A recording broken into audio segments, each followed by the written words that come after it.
was, well, it was just gravel. And I went, no burgers, and I was there.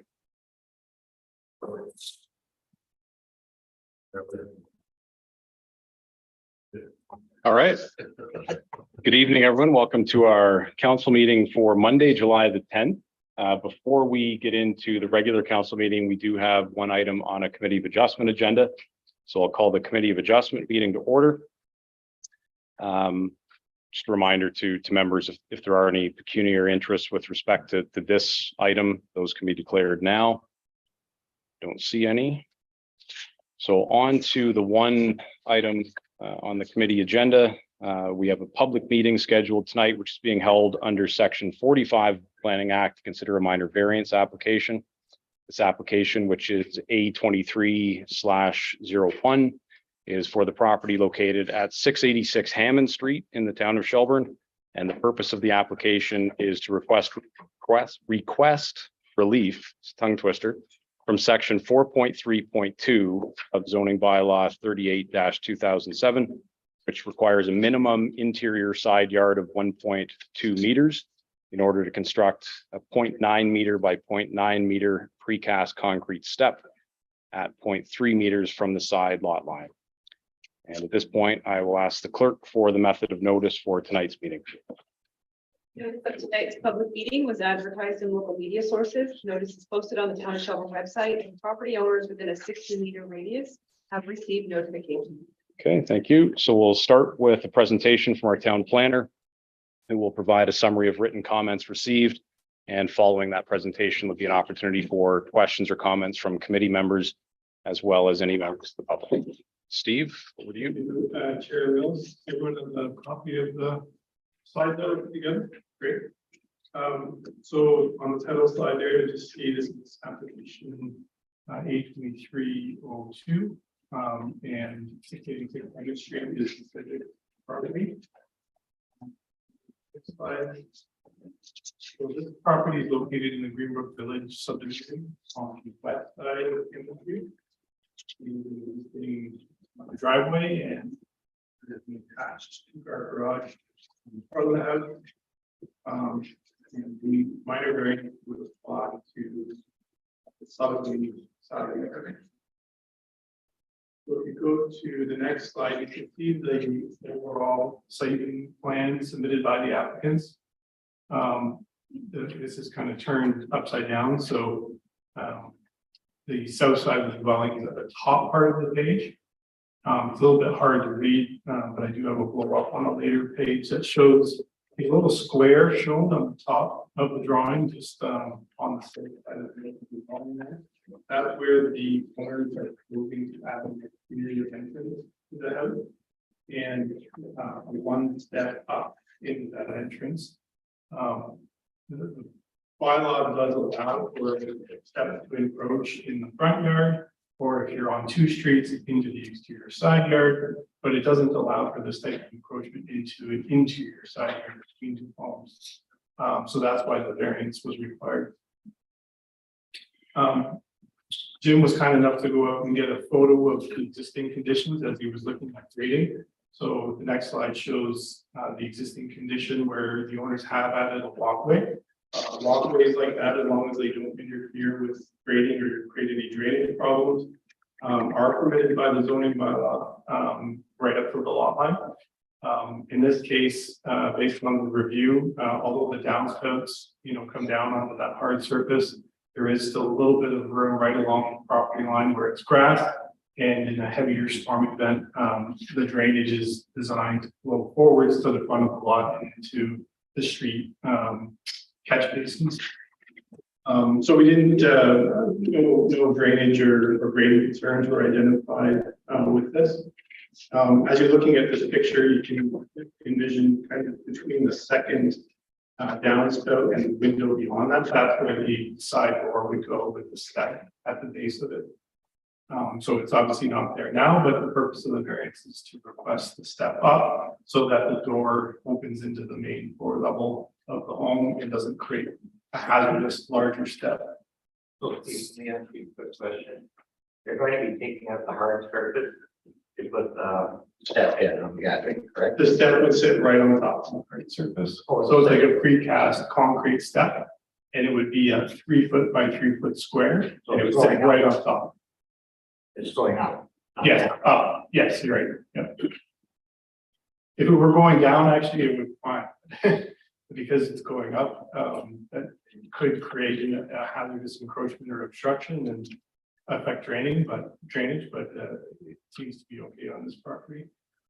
The gravel floor plan is shown there, and it just that's provided to show the location and interior modifications that are proposed, where that side door will be located. And again, on the top of the drawing there, you can see the square where the 3 foot by 3 foot precast concrete step is proposed.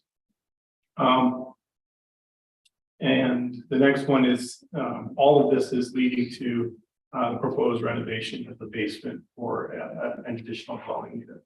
And that is permitted as of right in the zoning bylaw, including in the R3 zone as a result of some of the changes we made to the zoning bylaw a few months ago, in keeping with the Planning Act. So the only purpose of the variance is, again, as shown on the next slide, where you've got that blow up of where that concrete precast step is proposed, to allow that to be closer to the side lot line than the minimum side yard of the R3 zone. So it can't be, it's too large to be 1.2 meters from the side lot line. It'll be about 0.3 meters, but again, still leave a little bit of space between the lot line and the edge of the step. And so you can envision it would just be 7 or 8 inches high and would step up, and that would allow access into the doorway there. So we did circulate the application in accordance with the Planning Act. And in my report, I've summarized that we didn't receive any comments that were of concern. And to date, we haven't received any public concerns or objections with respect to the application. Of course, we're here tonight to see if there are any other public comments on the application and to receive any feedback from the committee. Otherwise, barring any objections, we are recommending that approval be considered. And we've worded it to make it clear that it's just for that precast step and not for any other type of encroachment. So it would be a fairly minor encroachment. If you have any questions, I'm happy to try and answer them. Thank you. Member Fegan. Is there a reason why it has to be 3 feet wide? It's more than a single step? I think they're just trying to make it about the same width as the doorway. Well, no, I don't mean this way, I mean away from the house. Yeah, it could be less than that, I suppose. That's just what the owner requesting. You take that back if you want the owner to consider that.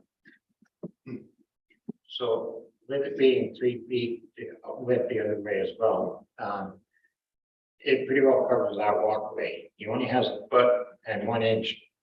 I'm old school, sorry, I don't remember. Yep, it's about a foot from the line. Yeah, from the lot line. That is now not usable at all as a walkway because it's got some permanent people in the way. To go around that side of the house. What happens if the neighbor puts up a fence, for example, or decides to put a fence in there and suddenly you've got 1 foot, 1 inch, basically to skirt around, do work, whatever you have to do on that side. Yeah.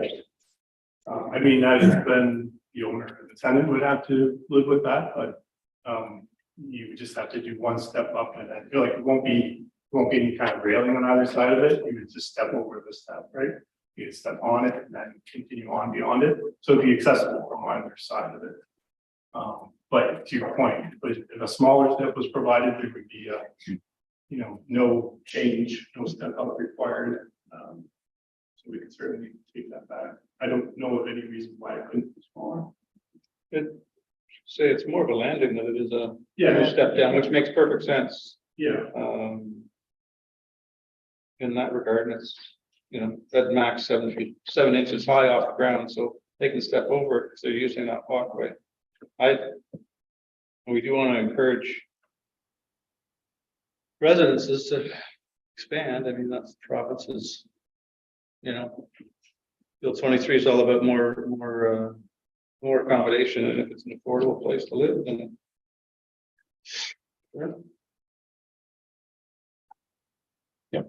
quite honestly, I'm more in support of the 3 foot simply because if you're talking about accessibility and people coming out in winter and trying to turn on something that's smaller, there have potential to, slip, fall, etc. So I think the bigger landing is ideal, and I understand it's got that 1 foot, but under the circumstances, I think that's the best that you have under these conditions.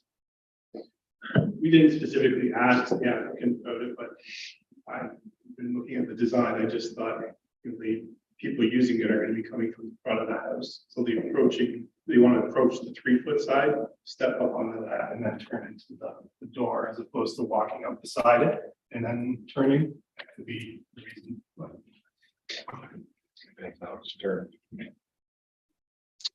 Anybody else? Any public questions or comments? No? Okay. All right, so the recommendation obviously is to approve the request for variance. Is there anybody willing to make a motion? Member Sample, seconded by Member Gashardi. All right, so the motion will read, after considering the application, the committee is satisfied that the request is minor in nature, desirable for the appropriate and continued use of the subject property, and maintains the general intent and purpose of the zoning bylaw and official plan. The application is approved only to permit 1.9 meter by 0.9 meter precast concrete step at 0.3 meters from the interior side lot line. Any further discussion? All in favor? That's carried. All right, nothing else, Steve, on that tonight? Okay. So that's it for Committee of Adjustment. Can I have a motion to adjourn by Member Bernardo, seconded by Vice Chair Hall? All in favor? That's carried. All right, so that meeting's adjourned, and I promised Alice that I would give her a couple of minutes tonight to switch gears before we call our council meeting to order.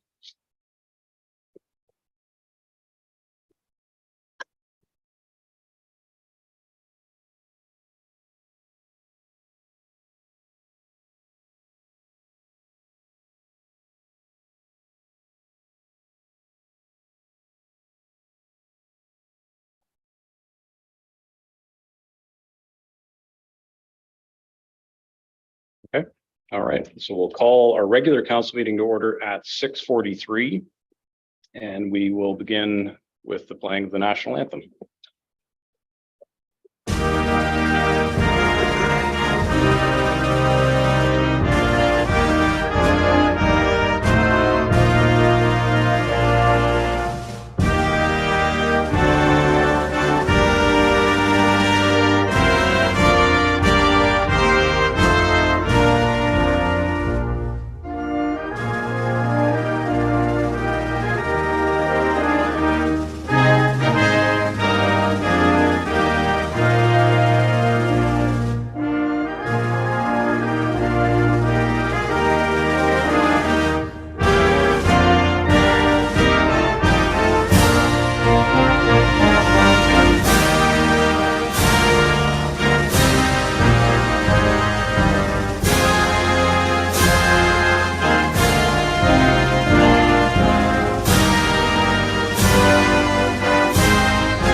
We would like to begin by respectfully acknowledging that the town of Shelburne resides within the traditional territory and ancestral lands of the Anishinaabe, including the Ojibwe, Potawatomi, Chippewa, and the people of the Three Fires Confederacy.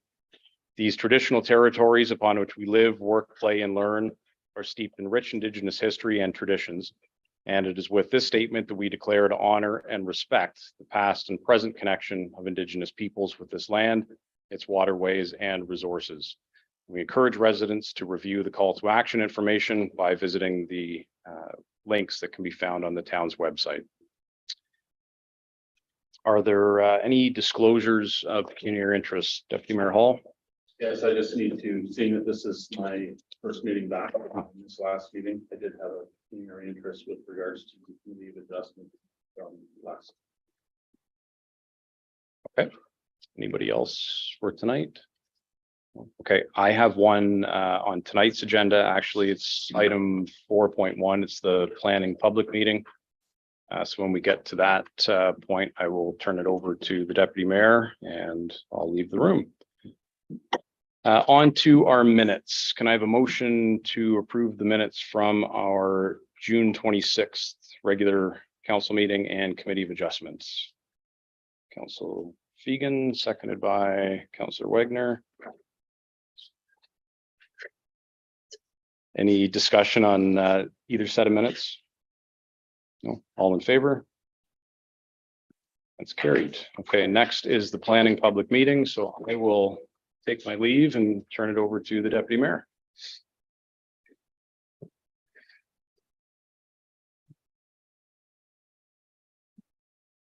Go. No, I know, I'm joking.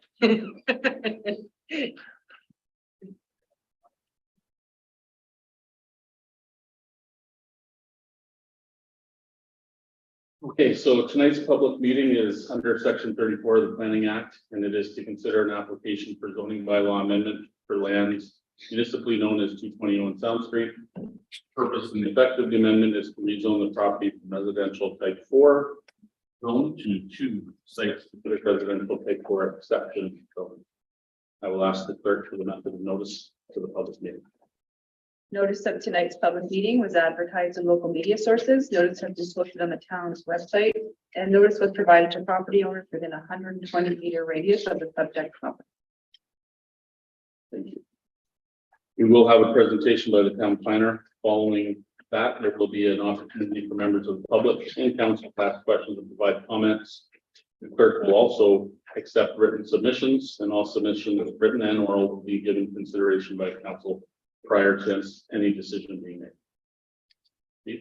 Thank you, Deputy Mayor. So this is a presentation of my report for the agenda relating to application Z2301 for 220 Sound Street. The applicant and the owner of the property, Jeff Hamilton, wasn't able to be here tonight. But I have spoken with him and he's given me all the details to make sure I can answer as many questions as possible.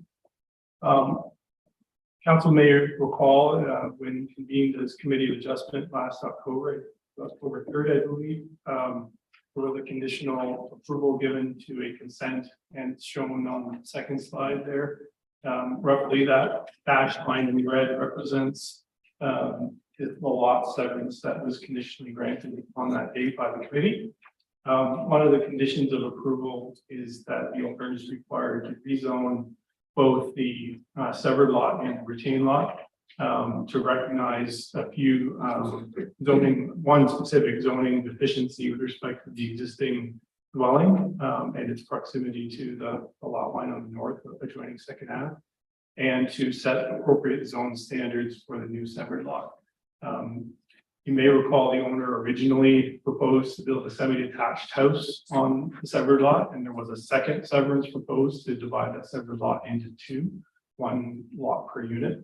But in response to the committee and public concerns with respect to that proposal, the applicant withdrew the second severance and is proposing just the one lot, which was conditionally approved last October, and to only construct a single detached dwelling on that lot. If you go to the next slide, one of the key considerations for this severance in rezoning is the heritage character and historical nature of the existing dwelling on the property. So the top left image shows the existing dwelling, which was unfortunately damaged in a fire a few years ago, but yeah, the owner, Mr. Hamilton, did restore the dwelling. The dwelling does contain 3 existing legal apartments in it, additional dwelling units, if you will, one on each level. And at the bottom right, you can see the existing detached garage building, and parking area at the back of the property, which would be required to be removed, for the severance to allow the construction of a new single detached dwelling on that part of the property. The next slide just shows the location, in the official plan. So because of the frontage on Owen Sound Street and the location of the property in the north part of the downtown area, the property does have a mixed use designation, but that permits, doesn't require that every building and property have a mix of commercial and residential. It allows the opportunity. So the existing dwelling is recognized in that designation, and it does encourage residential infill intensification as well. Really to bring as many people as possible living in or near the downtown, while respecting the heritage character of the form, primarily single detached of the dwellings in the area. North part of the downtown there on Second Ave. Next slide just shows the existing zoning, so the property in R4. You can see it in the middle of the page there, and there's a mix of R2 and R4 zones on other properties. There have been a number of similar severances and infill lots created in the area in recent years. Most recently across the street at 221 Owen Sound Street. It's not shown here, but there is that lot has been severed into two. And 220 William Street, which has been severed as well into two lots. And then to the north of that, there was a previous severance on the north side of Second Ave, east of Owen Sound as well. So this severance is very similar to those previous severances. And specifically, we're here tonight to consider the rezoning to fulfill the conditions of the severance. So this is the severance sketch that was provided with that application in October. You can see the lot that would remain with the existing house. The rear yard would continue to comply with the minimum rear yard requirement. You can see it's 8.85 meters dimensioned on there. But you can see as well that the existing labeled as a deck, but it's really a front porch is nearly right up against the lot line. And the existing house at its closest point is about 2 meters from the lot line at Second Ave, which is a bit deficient of the R4 zone requirement. But it's recognized as a grandfathered existing condition.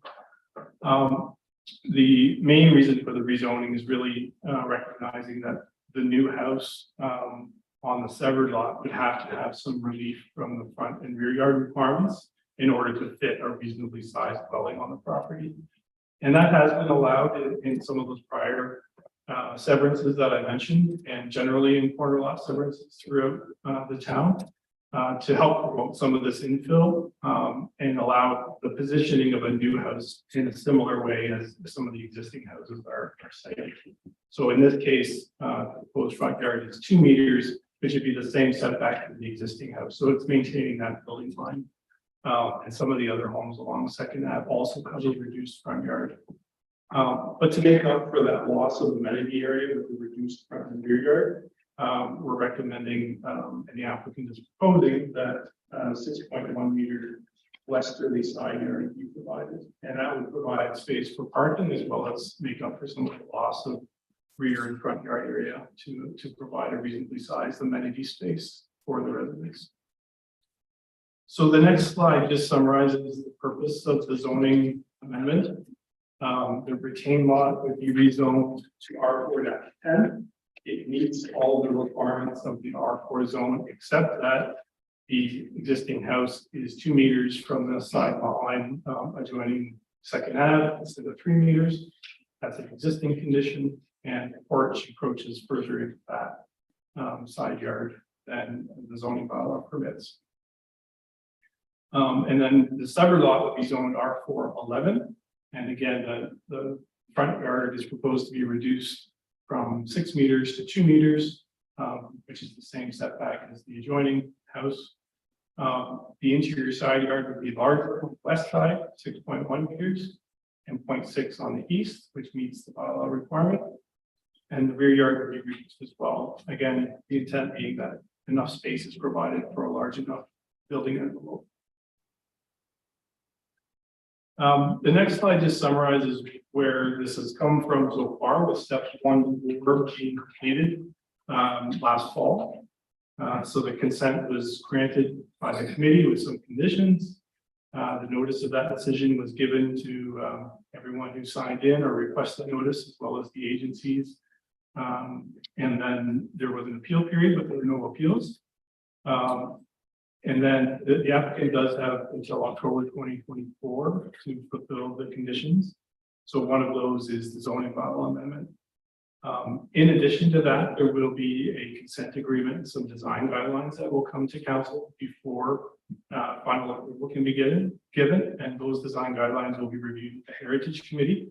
The intent with that is similar to the other consents that have been given in the more historical parts of town, is to ensure that there's some understanding of what the design of the dwelling would look like, and that it's compatible with the surrounding area. Once all the consent conditions have been fulfilled, there would be a final approval and certificate, and then the owner has another 2 years to transfer the severed lot to a new owner or to a different name to lock in the severance. Before a building permit is issued, we would confirm servicing allocation. And then as long as that servicing allocation is approved and the building permit is obtained within a year of the municipal approval, that could proceed to servicing and construction of the new dwelling. So we did give notice in accordance with the Planning Act as Jennifer identified, and we didn't receive any public objections or comments.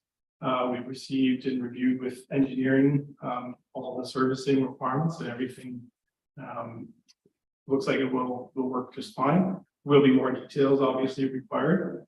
The parking is addressed through the conditions of severance as well, where the parking for the new dwelling would be provided off the rear lane to the west with a 2-car wide driveway.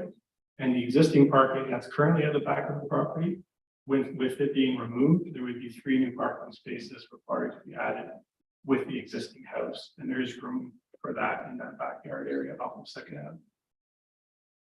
Avenue. You may recall just lastly that there were some concerns about potential impacts of this with respect to runoff and drainage down the hill. Some residents were concerned about they're in a more low-lying area and there's some runoff coming off the rear lane at times into their rear lane. But based on our review with engineering and Jim, it doesn't appear that this project will really impact that. And it will be subject to obviously more details in terms of lot grading and drainage. So there will be more information to be provided, but the overall impermeable surface cover of the lot won't really change with the new development, because there's already most of the back of the property is already paved and has that existing detached garage building. So I'll pause there for any questions, and see my recommendation in the report. Subject to any comments or concerns. The bylaw has been prepared. And any questions? So the existing property, one of this property will have 3 parking spaces on its property. Correct. On the edge of the end of the lane to the west of the new property. Correct. Okay. Yeah. I just wanted to- Then that one, too. Yeah, okay. Perfect. Thanks. Any other questions? Sorry. The major concern that was raised up regarding the drainage from the neighbors, currently there is an issue already there. When engineering looked at it, is that something that, while this project may or may not affect it, will be fixed? I want to put you on the spot, Jim, but I know you looked at it personally. Would you be able to comment on what it was investigated? And I don't want to, get it wrong in terms of what engineering found with it. Yeah, I guess my concern is with this weekend rainstorm, if we want to call it that, and with the future looking like we're going to get more of these heavier storms coming through. Even though it is currently paved,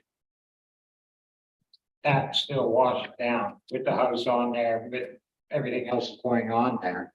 eventually more water will be flowing down. And if there's already a flooding problem, just don't need to add to any issues that may already currently be existing. That's the concern. And that was a concern that was raised back at the zoning.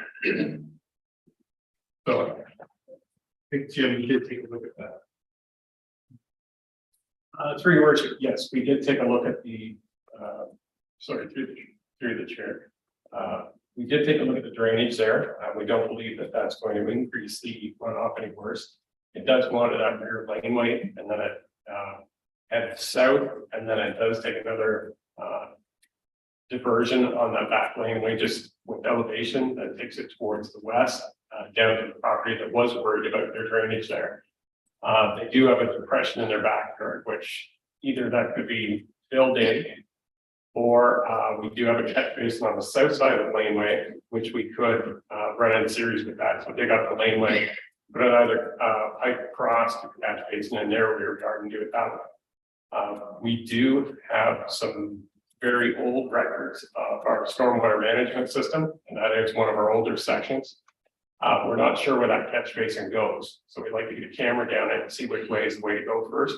But there is a couple of options that we can deal with that. So Nick, there's that problem, make sure it's not going into neighbors with the depressions property. yeah, we could either do that through bill, or we can make alterations to that storm catch basin as long as it is connected somewhere. It doesn't go into some kind of underground drainage gallery, and it's actually connected to our system to take it to one of the municipal trains to keep everything moving. Thank you.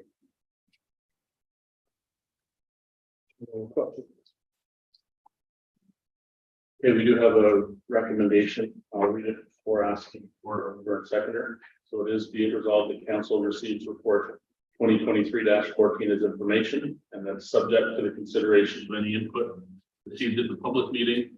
Need be given for the reading and acting of bylaw 44/2023, being a bylaw to amend zoning bylaw 38/2007 as amended by rezoning this land known municipally as 221 Sound Street and described legally as lot 6, block 5 on the registered plan 5A in the town of Shelburne, county of Dufferin, from residential type 4 zone to residential type 4 exception 10 zone and residential type 4 exceptional 11 zone as shown in Schedule A1 to the bylaw. I have a mover and a seconder. Moved by Councillor Shardy, seconded by Councillor Bernardo. All in favor? Carried. At this point, we bring the. I just texted him, come back. I'm sure he thinks of me. Yeah.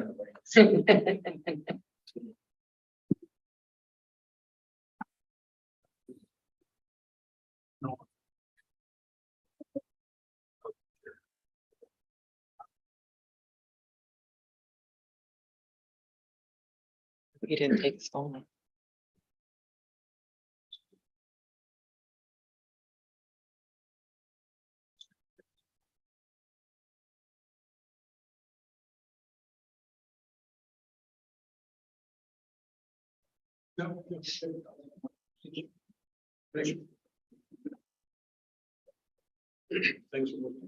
Welcome back. Thank you. I texted you, come back. Oh, did you? Yeah. Yeah, I wasn't looking at my phone.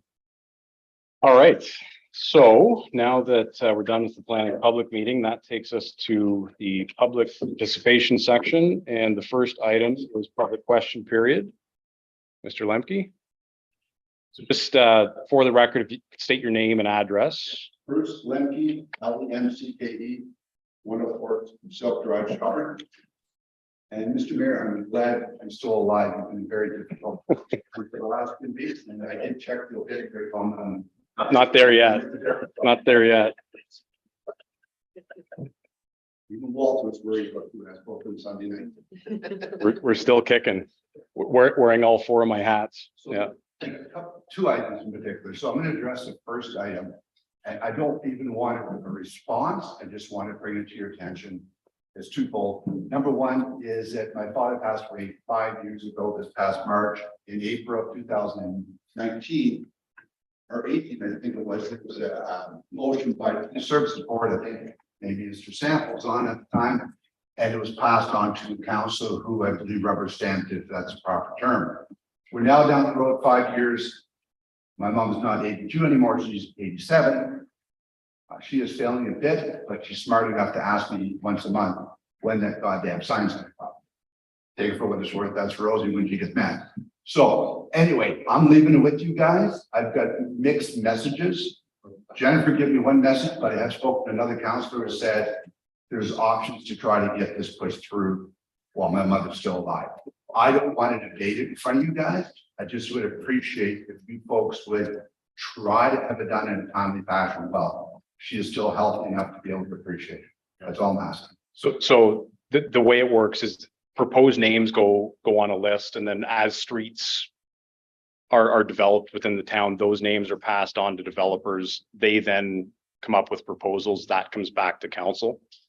So as we look forward to new streets being built, and that there are a couple that probably will be forthcoming in the next little while, Okay.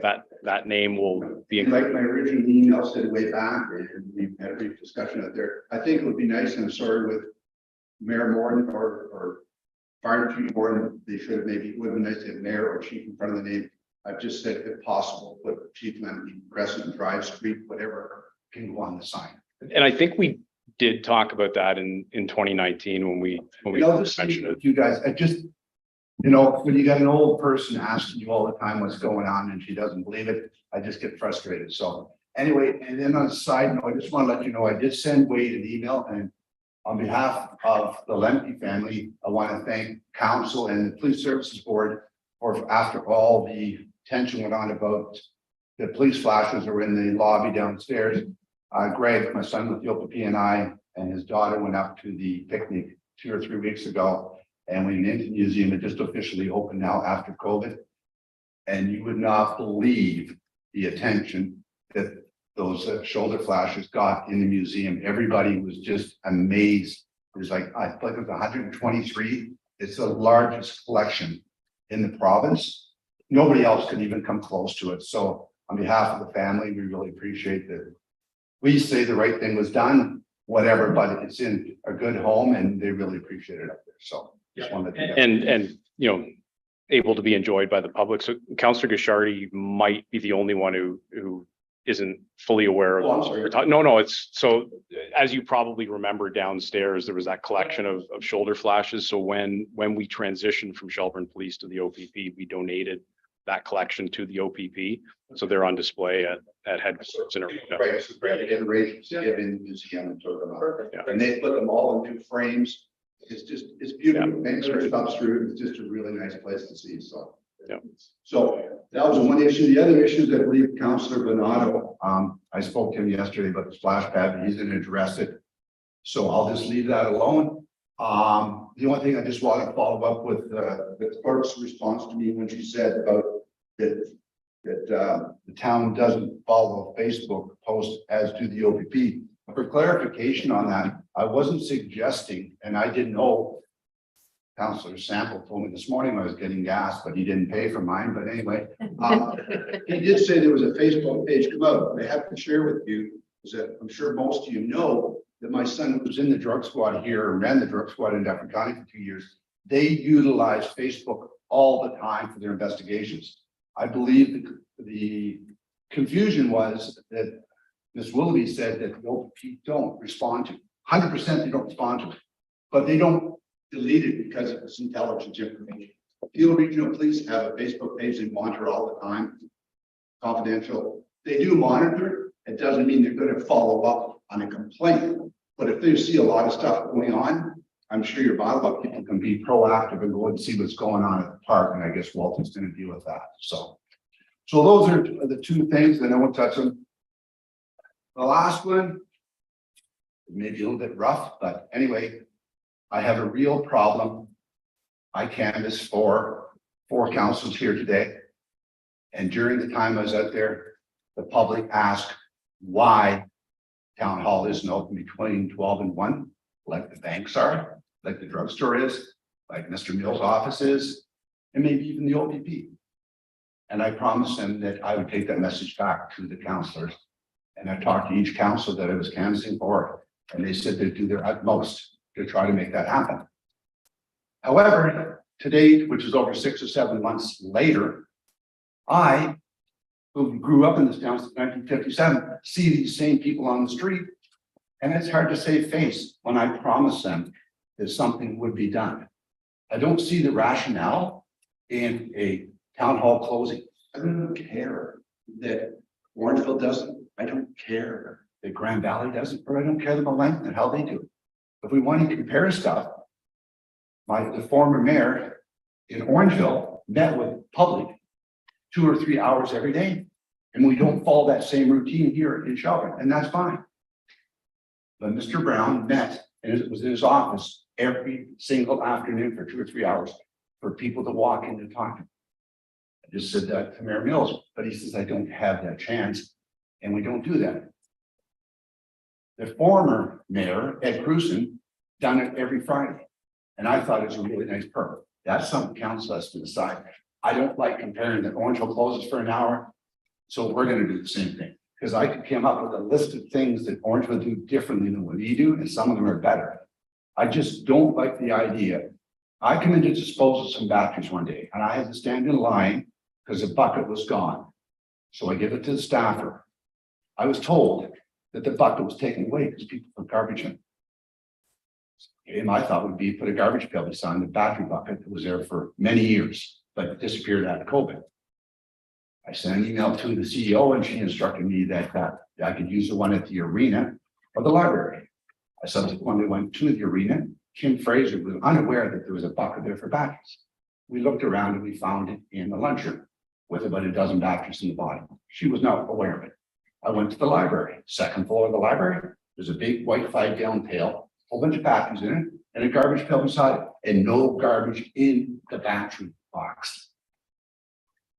I don't know. I think this COVID thing has taken over. I try to throw all my garbage out the right way. I recycle the right way. I compost the right way. But I don't like keeping my batteries around the house, especially the ones that are leaking acid. I've always brought them to the front lobby. I don't understand why that bucket had to be taken away. Put a garbage pail beside it. These are not 16-year-old kids that are spray painting in the parks.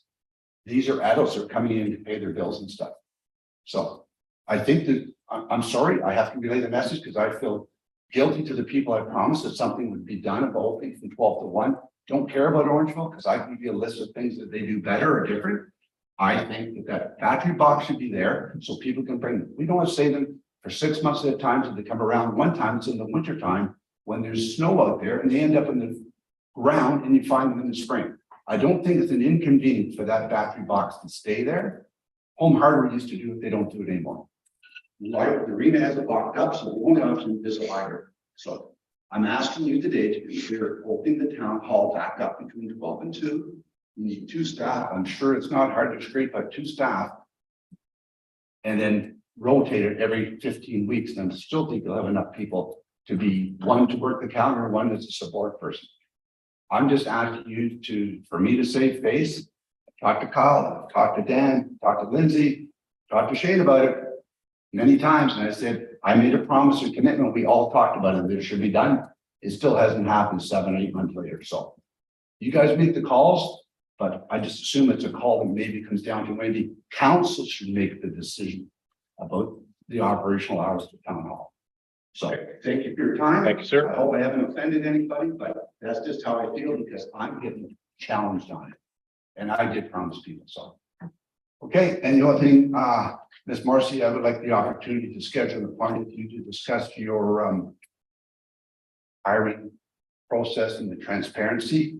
And we won't get into that issue now, but I'd like to have a meet with you and the clerk and see if we can discuss. There's some transparency that I'm somewhat concerned about that took place. All the councilors are aware of it, and maybe you and I can talk about it first. Good night, and thank you for your time. Thanks. So a lot to unpack there in the second part. In terms of dedicated office hours for the mayor, Mr. Lemke and I just talked about that outside while I was standing out there waiting for the public planning meeting. No, I don't keep regular office hours. I'm not sure if the former mayor did or didn't. quite honestly, I've never been asked by any other resident to do that. If that became a common request, then I could look at doing it. But I think, as everybody knows, I do have a full-time job, as most of us do. This is sort of the demands of the mayor is a full-time job, sort of on a part-time salary. So we all have to work outside of these roles. But like I say, that's the first and only request in 6 years I've had for dedicated office hours. If it became a regular thing, I could look at it. Most people know how to find me. In terms of town hall, lunch hour operations, I'll let the CAO address that. Certainly. So the alignment that we instituted was strictly related to COVID and the flexibility that we required. At that time, there were provincial mandates where your staff working predominantly from home as per public health direction. We do actually consider benchmarking and best practices important. And when we look at how our colleagues operate, those sometimes are things that are good models. We're a very small staff team. We also had experiences with that, providing dedicated counter service at all hours. So what we've also implemented, and it's been in place for some time, is the adjustment of many of our services that before had to be in person can be done online now. COVID actually required us to make those transitions. Additionally, we have formally posted information that while we are closed at 12 to 1 to allow our staff to take a dedicated break, we have provided flexibility on a regular basis for people. We've had people that say, I can come in at 8. They schedule that in advance, they make that request, and we're certainly happy to accommodate. We've done the same thing after hours. For the one-off, it's certainly something that we understand and will make that effort. It's a very productive approach. We know that many of our community colleagues in other municipalities are continuing to primarily work at home as well. So they've made those adjustments and you have to still make a request. So for a small staff team with possibly 3 people that are the majority of our customer service care team, this is structurally beneficial. It is financially beneficial. It avoids overtime when people are working extra hours when people are there. And think of it, there's very little services that you cannot utilize on behalf of the town of Shelburne with needing to physically come in here. To the batteries, we had indicated through a number of correspondences that batteries can still be given to us. We will deposit them. And it is our unfortunate reality that we were having products placed in there because we are a higher traffic potentially utilization. We have and not to say it's youth, but we do have this place filled at sometimes with people. For anybody that's actually been to the new location of the post office, you may notice that already on the post office box is a notification. This is not a garbage can. Please do not put your garbage in the post box. So it is an indicator that unfortunately is a reality, but we also have indicated that part of customer service option at the Victoria Street door is a drop box, which is open 24/7. And if you choose, you can put your batteries in there and staff will receive it 24 hours. You can put it in there and we'll get it as soon as we're open. We then deposit it. We also have conveyed that on a regular basis through waste management services, there is an electronic waste pickup. You put it in the bag and you put it out. If the volume of your battery is that, I guess, robust, you can certainly use the drop box anytime you want, and staff will get those batteries when we're here and we'll deposit them for you through the collection mode. So I'm not sure if I haven't addressed anything else. I believe that structure that we're providing in terms of our staff resources is effective. We've had no complaints other than this that I'm aware of. If we were, we would certainly inform council formally, and we would take it upon ourselves to do our due diligence to ensure that we are reflecting the level of customer service that our community wants. Okay, thank you.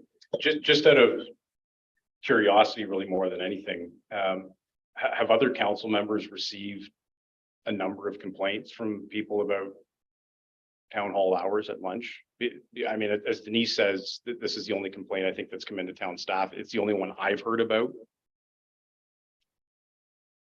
One or two, but Okay. I don't recall any, honestly. Or I can think of. during campaign season, I mean, was that, it certainly doesn't seem to me that it was, one of the hot button issues that was coming up regularly during the campaign. But, okay. Okay. So, and again, all the door to doors that I went to, I heard nothing, but on his part, he did cover the whole town for a lot of us. And, he probably saw a lot more face than probably all of us did, to tell you the honest truth. So I'm not saying that complaints are not there.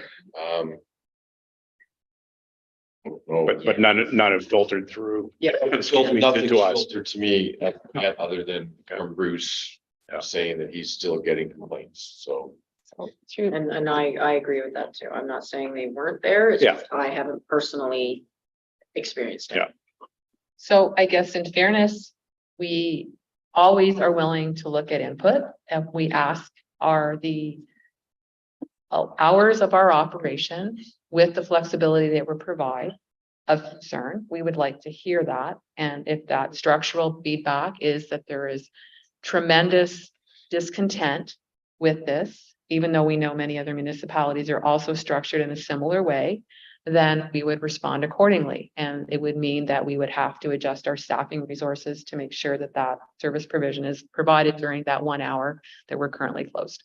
Yeah, and that's why I asked the question, because I mean, it certainly hasn't been something that's been raised to me. If it were, I mean, if several residents were saying, look, this just isn't working, then, you know, I would have raised that, but I suspect if that was the case, I wouldn't be the only one hearing about it, so. I'll be honest, I did just about as many doors as Bruce, maybe even a few more. I went through the whole damn town. I walked it all. At the doors. That was not a hot issue for me that I heard at the doors. The one that I heard at the doors was the pool.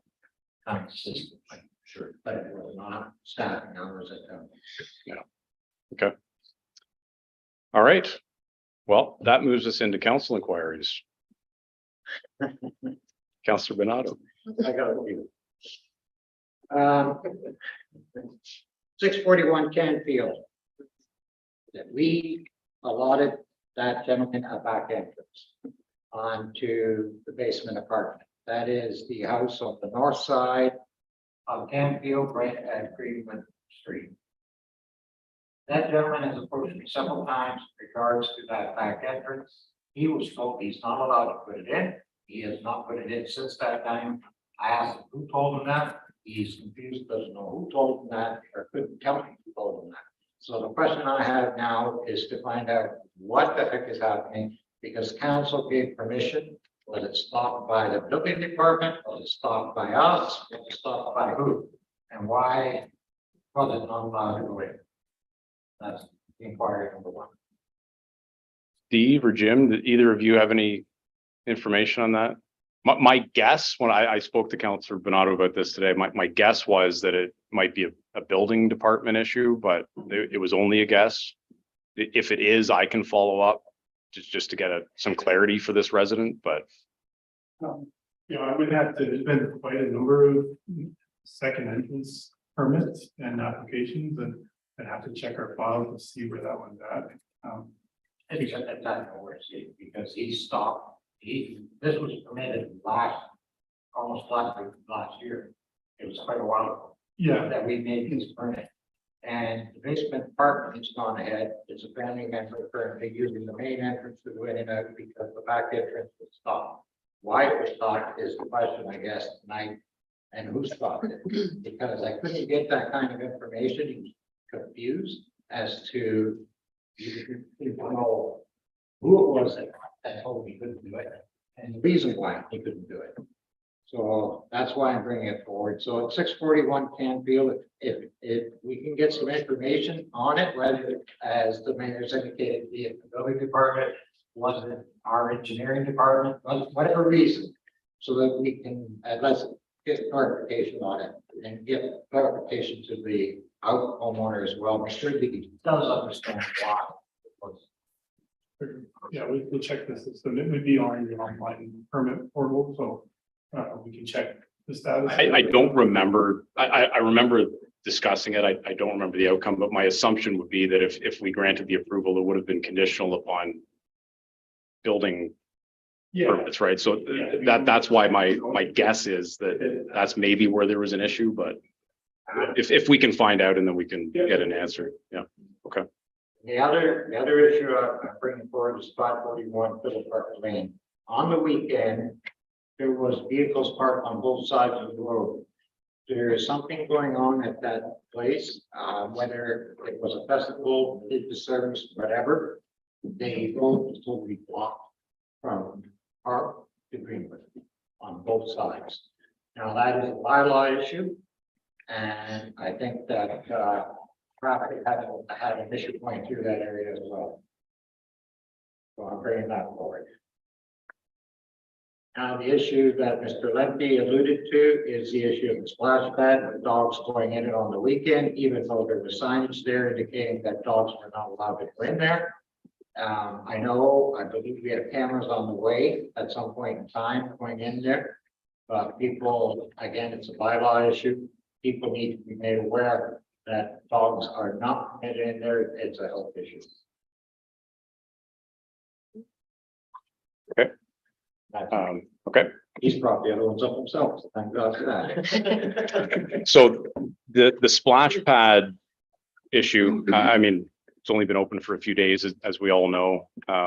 My wife was there with our little guy this afternoon for a couple hours. She said there were about 30 kids, no dogs today. There are cameras that are going to be Tomorrow. installed. Okay, so that will help. And there is some signage about cameras or about dogs. Yeah, I mean, maybe we could do like a social media reminder that this isn't a pet washing station, Yeah. that there are services for that. But So can I just follow up?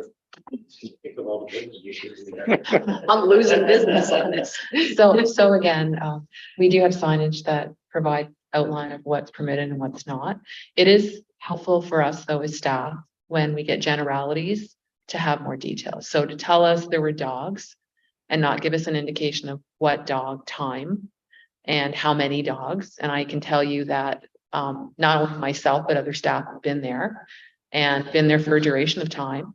And between the playground and the splash pad, there was not one pod member of the community using those equipment or areas.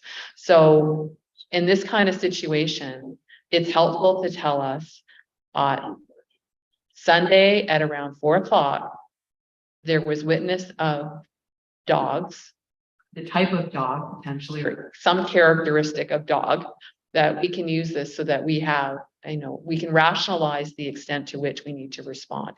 So we're putting up a little larger sign, and it's already been installed, that we've made in-house, that similar to the big sign, that, it is a universal requirement that, because this is a research system as well, which is even more important, it's not direct drainage, that not only are kids supposed to wear the diapers, but dogs tend to do stuff we don't want them to do, that no dogs are pets. So if I could just ask council as a courtesy to help us, that when you get these complaints or these comments from residents or constituents, that you do a bit of a deeper dive too, to help us, because otherwise we would ask you to direct them to the complaint process so that we can formally, and again through bylaw, remind the persons what their obligations are for the use, because we want this to be safe, great experience. And having been there for some time today, I can tell you that their smiles are end to end.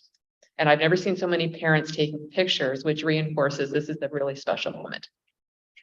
So for the issue of the dogs, I decided that around 10 o'clock, he was large dogs. There was one owner of both dogs. He was told to leave, and he did. Saturday morning. Saturday morning around 10. Okay. That's what I was told. Great, thanks, we appreciate that. And that's all I know. Sorry, I couldn't give you any more. You guys did it. Okay, any other inquiries? Councillor Gachardi. Just a follow-up, quick one. I did have conversations with Denise today about Great Transit's possibility of a bench. On the way down today, I did stop, driver was stopped. I did have a good conversation with him. He drives that route very often.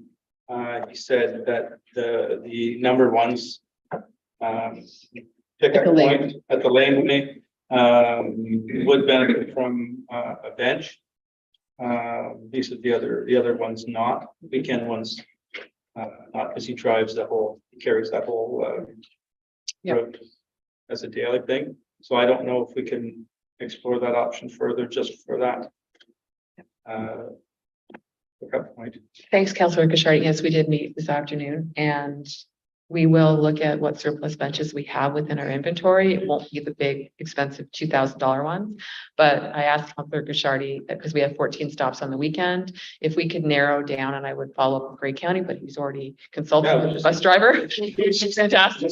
That was on my list for tomorrow. That what makes sense strategically and financially, we'll certainly make sure that if we have something, we'll put it there. That probably is the most utilized spot. Because that also during the week is the spot that takes the majority of people that are leaving Shelburne to either Orangeville or to Dundalk.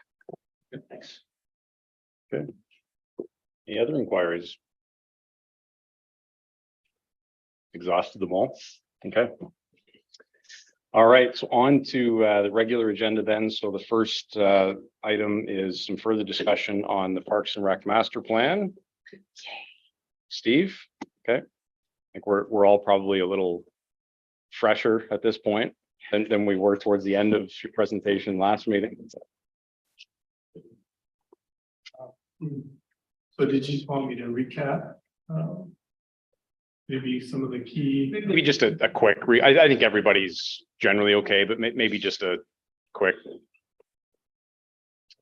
So last time, I kind of walked you through the Little Park master plan first and the overall master plan second. That was because we had our landscape designer could only be on the call for a limited amount of time and was more involved in the Little Park design than I was. Denise suggested, and I think and Rudy suggested as well, that we cover the town-wide master plan first. And you have a copy of the presentation, I think, that was given last time. I thought I would just, let me get my hard copy. This one. Everybody got it, the longer one. I thought I would just skip ahead to cover off again the recommendation summary, starting on slide 29. 29. So this is the capital operating considerations for each of the recommendations that are covered earlier in the presentation. So again, these are grouped by kind of category of what we're talking about. The first is the major, the large community parks. So Greenwood Park and Highland Park, where we have recommendations totaling up to about $4 million. Some of the key ones there are the multi-use trail plan, almost 2 kilometers of trails that we've identified for Greenwood Park. The cricket pitch, where we've identified 2 alternative optional locations. So today, KTH Park has been the primary discussion. It would fit either in KTH or in the Greenwood Park expansion area. There's some pros and cons of each, which we'll further detail and summarize in the master plan report itself. But basically, the recommendation would be don't make a final decision on that until you do a little bit more detailed investigation. Because there's some things that needs to be looked at, including, grading, the interface with the ball diamond that surrounds residents, and the amount of space available, whether it can be irrigated or not, state of the washrooms, all of those things. So there's some cost benefit analysis that needs to be done to compare those two, come up with the preferred in our view. Smaller recommendations for Highland Park. Again, a bit of internal park connectivity, some accessibility improvements with the playground equipment, and consolidating that in one location. Not an urgent priority, but some of the playground there is quite dated and doesn't have any safety service under it. So for KTH, unless it becomes, the chosen site for the cricket pitch, other than that, it's really just identifying the opportunity to improve some internal park connections and the linkage from Simon Street Park, the west, all the way over to Little Park on the east. So those are the community park recommendations. Does anybody want to talk about that stuff now? Sorry. Just about the cricket pitch, so, I know it's fairly new to our town. I don't even know what we have for members or anything to go with that. Do we have like? I know it's not like the soccer club where we have 400 or 500 participants. I'm not sure what we have for participants in that. And I did do some looking up when towns were getting cricket pitches in. And Hamilton just recently put their cricket pitches in, and their population is like huge compared to us. So I'd like to just put that on the table. I'm not sure if that's, we need that kind of money spent, we can use it somewhere else or something like that. So that's just my opinion, so. Yeah, I think Denise may have some roster numbers. Yeah. Sure. So to Councillor Sample, I think your point is important, and it actually, through the mayor, aligns with why we have an allocation policy. So with an allocation policy, we have better ability to collect the data with respect to utilization, and that is a tool to make informed decisions for council with respect to capital investment. I'm just, I guess, based on our last summary of use, I mean, I think it's not unknown that the cricket teams or the one cricket club that is playing does have a significant number of non-residents as a component of their service area. That's not unusual when you're have a regional approach, but certainly having that data and having comparator within a portfolio that is before you for Parks and Rec investment town-wide, you're probably going to want to know that there's equity and fairness with respect to where you're making the investment proportionally. To your point as well, and I think Steve Weaver can actually even expand on that. In many cases where you're looking at your investment in your Parks and Rec master plan, you're really doing a best practice analysis on a per capita.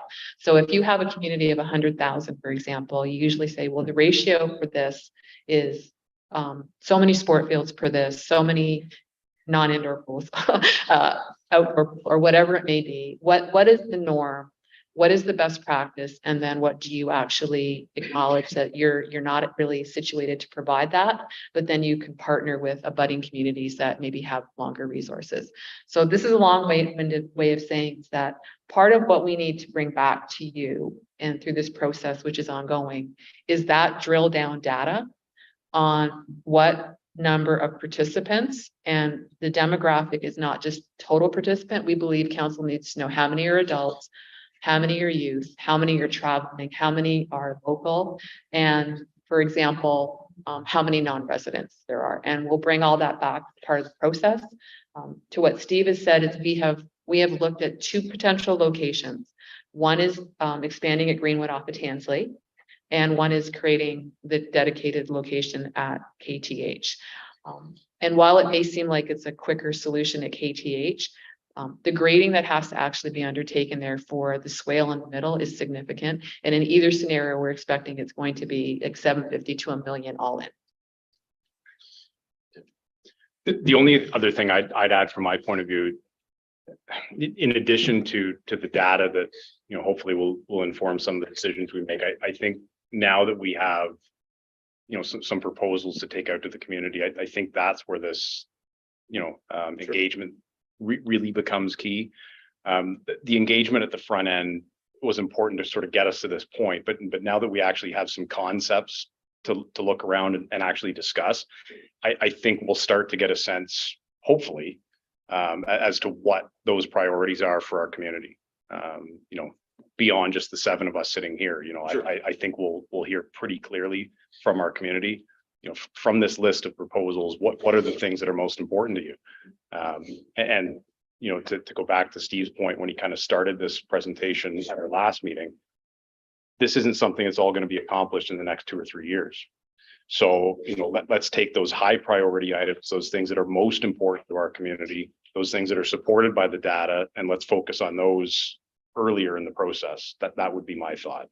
And the things that are maybe emerging or less important to the community, you know, can be certainly on the radar, but maybe those are things we look at a little further in the process. So, Councillor Bernardo. If I can make a comment. This was a request. It's not the first time this request for a cricket park did come to us. It came to us in our last term.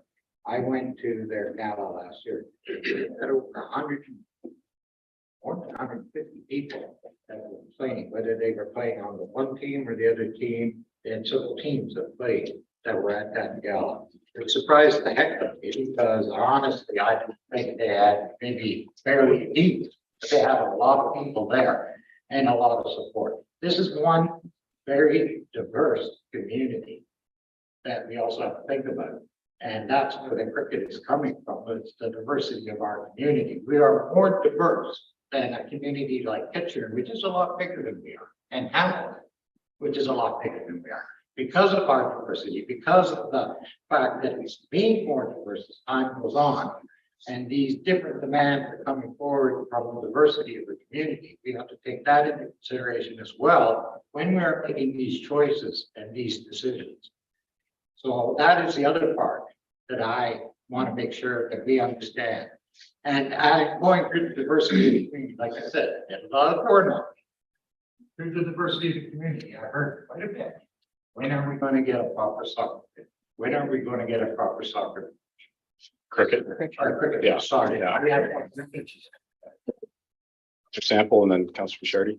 And I'm not saying it's not, I'm just asking for numbers to come back to us so we can understand it. That's all I'm asking for. And I think you're exactly right. And you and I talked about Take it this after the last meeting, Shelburne, and it's not lost on any of us, I'm sure. Shelburne is a unique community in that, yeah, we are much smaller in terms of gross population than a lot of other centers, but we are much more diverse than some larger centers. So yeah, that may mean that something that isn't as popular in a larger center is here.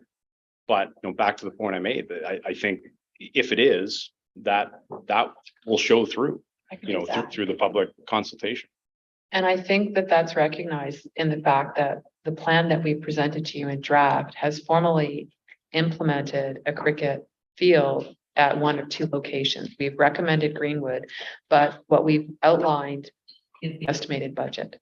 So it's just more than we originally anticipated because of the site work and the type of field prep that's necessary. And then obviously there's service implications in the to be estimated. But the fact that it's in here is a reflection of that, because we didn't recommend not doing it. It's not a question of doing it. It's a timing. And to Councillor Sample's point, I think you do want utilization, and not just for that sport, for all the sports that we provide, so that in terms of the growth capacities that are embedded in here, where we're going to be going for the next 10 years. I read something recently, I mean, just purely anecdotal, but I think soccer and cricket are two of the fastest growing sports throughout the world. So, I mean, it's not something that we're just dealing with here in our little community. I mean, this is something that's sort of global. Councillor Cashardi? Just touching on expenditure of funds. Let's say we have 600 people who are playing soccer, roughly. Okay, and let's say we have 150, maybe 200 playing cricket. I guess my point or my position is that if we're gonna have to spend $1 million plus, do we not want it to reflect and be accessible to the greatest population? So this is why I'm thinking, I mean, like, you're not going to get a 60-year-old playing soccer necessarily. I'm just be careful. You run marathons. Come on. You're an inspiration to all of us. I guess and if we're going to spend that kind of money, it should be on things that the most of the population can use. So, I mean, everybody can use walking bike trail. Doesn't matter if you're young or old, especially if it's going to be accessible. So I'm wondering if in terms of priorities, we pick the things that we can A, afford, but B, that are going to present most opportunities for the population of Shelburne to use. And I'm thinking of walking trail, biking trail, whatever we want to call it. is up there. No offense over, over soccer. I don't want to piss you guys off. I mean, No, I mean, I'm just trying to think, Steve, I don't know what. well, and I do agree with you, but that's why, again, that's why I asked for numbers to come back to us. Right. What is the numbers of use? If you had the numbers of use, you could understand what we're using, and walking trails and all that kind of stuff, that's a no-brainer as far as I'm concerned. It's just connecting links and needs to be fixed and needs to be done. So, but when it comes to bigger stuff, bigger investments, as council, we should see the numbers to understand what we're putting it in for. So that's the only reason I asked for it. So Okay, no. I'm not saying we're not going to do it, but I'd like to see the numbers. Steve, sorry, I'll just This is see. basically internal discussion. So just so you're absolutely aware of, like, yes, it does show $1 million beside, multi-use sports field, but about half of that would be a new park washroom building that could be enjoyed by all, whichever park that ends up at, right? So it supports the full park use, and we can decide how we want these itemized in the plan in the final version to make that clear. And then the other point I just wanted to make is, this is some of the reasoning behind making it as multi-use as possible, so that you have, the 2009 master plan is a really good policy framework for making these kinds of decisions when you go to actually make new agreement, that there's got to be evidence of sustained, demand for that facility type and multi-use opportunities to help sustain that demand, so that if for whatever reason cricket didn't sustain itself, you could still use it for other types of sports. And so that'd be designed with all of that in mind to try and get as much community-wide. The point I was gonna make is with this plan being out there and some of the things that are in it, the same way the splash pad was fundraised for, will allow the public to get behind it and start fundraising for some of these things. Example, cricket field. If these people want a cricket field and they want it badly enough, they will fundraise for it along with whatever the taxpayer puts in. So, this is an opportunity by these presentations, going out to the public, engaging the public, saying, do you really want this? You will have to help, be it through fundraising and whatever other method that will assist to get to the end goal. So I think that this is the best thing we can do right now, not only show the plans, but also show the cost behind them, so that the public can get in there and start assisting with the fundraising. The splash pad was part of the 2009 plan, right? So I think that's a good example, So it's And the master plan- Yeah, and the dog. And the town. Your layers are, don't just go straight to fully municipally funded facility.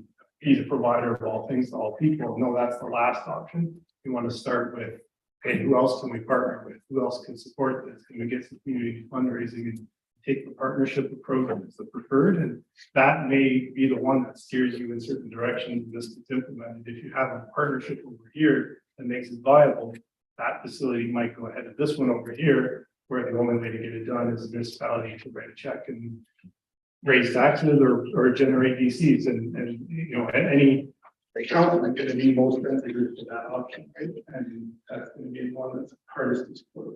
Thank- As So I the stated, treasurer's not here. we've had 2 requests now, 2 times we've had, more than 2 times, a request on that cricket field. Mhm. Maybe attending, as I did last year at Gala, where they are all there.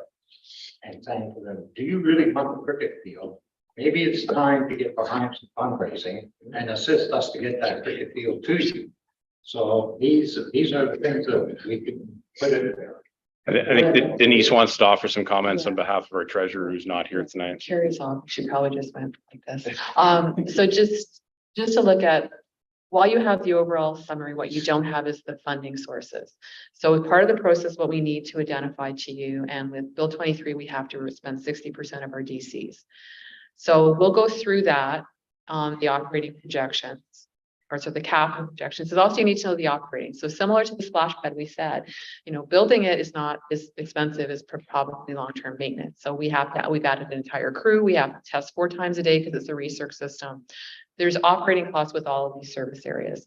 So to Councillor Gashardi's point, there certainly is, as we've identified in other presentations, what we're deeming quick wins or quicker wins. For example, they're not as comprehensive. You get a large bang for your buck because you have access. The splash pad is a great example of that. It did take a while, but if you look at the portfolio of what's been delivered through your term and the prior term, there's a tennis court and a pickleball court. There is an off-leash dog park.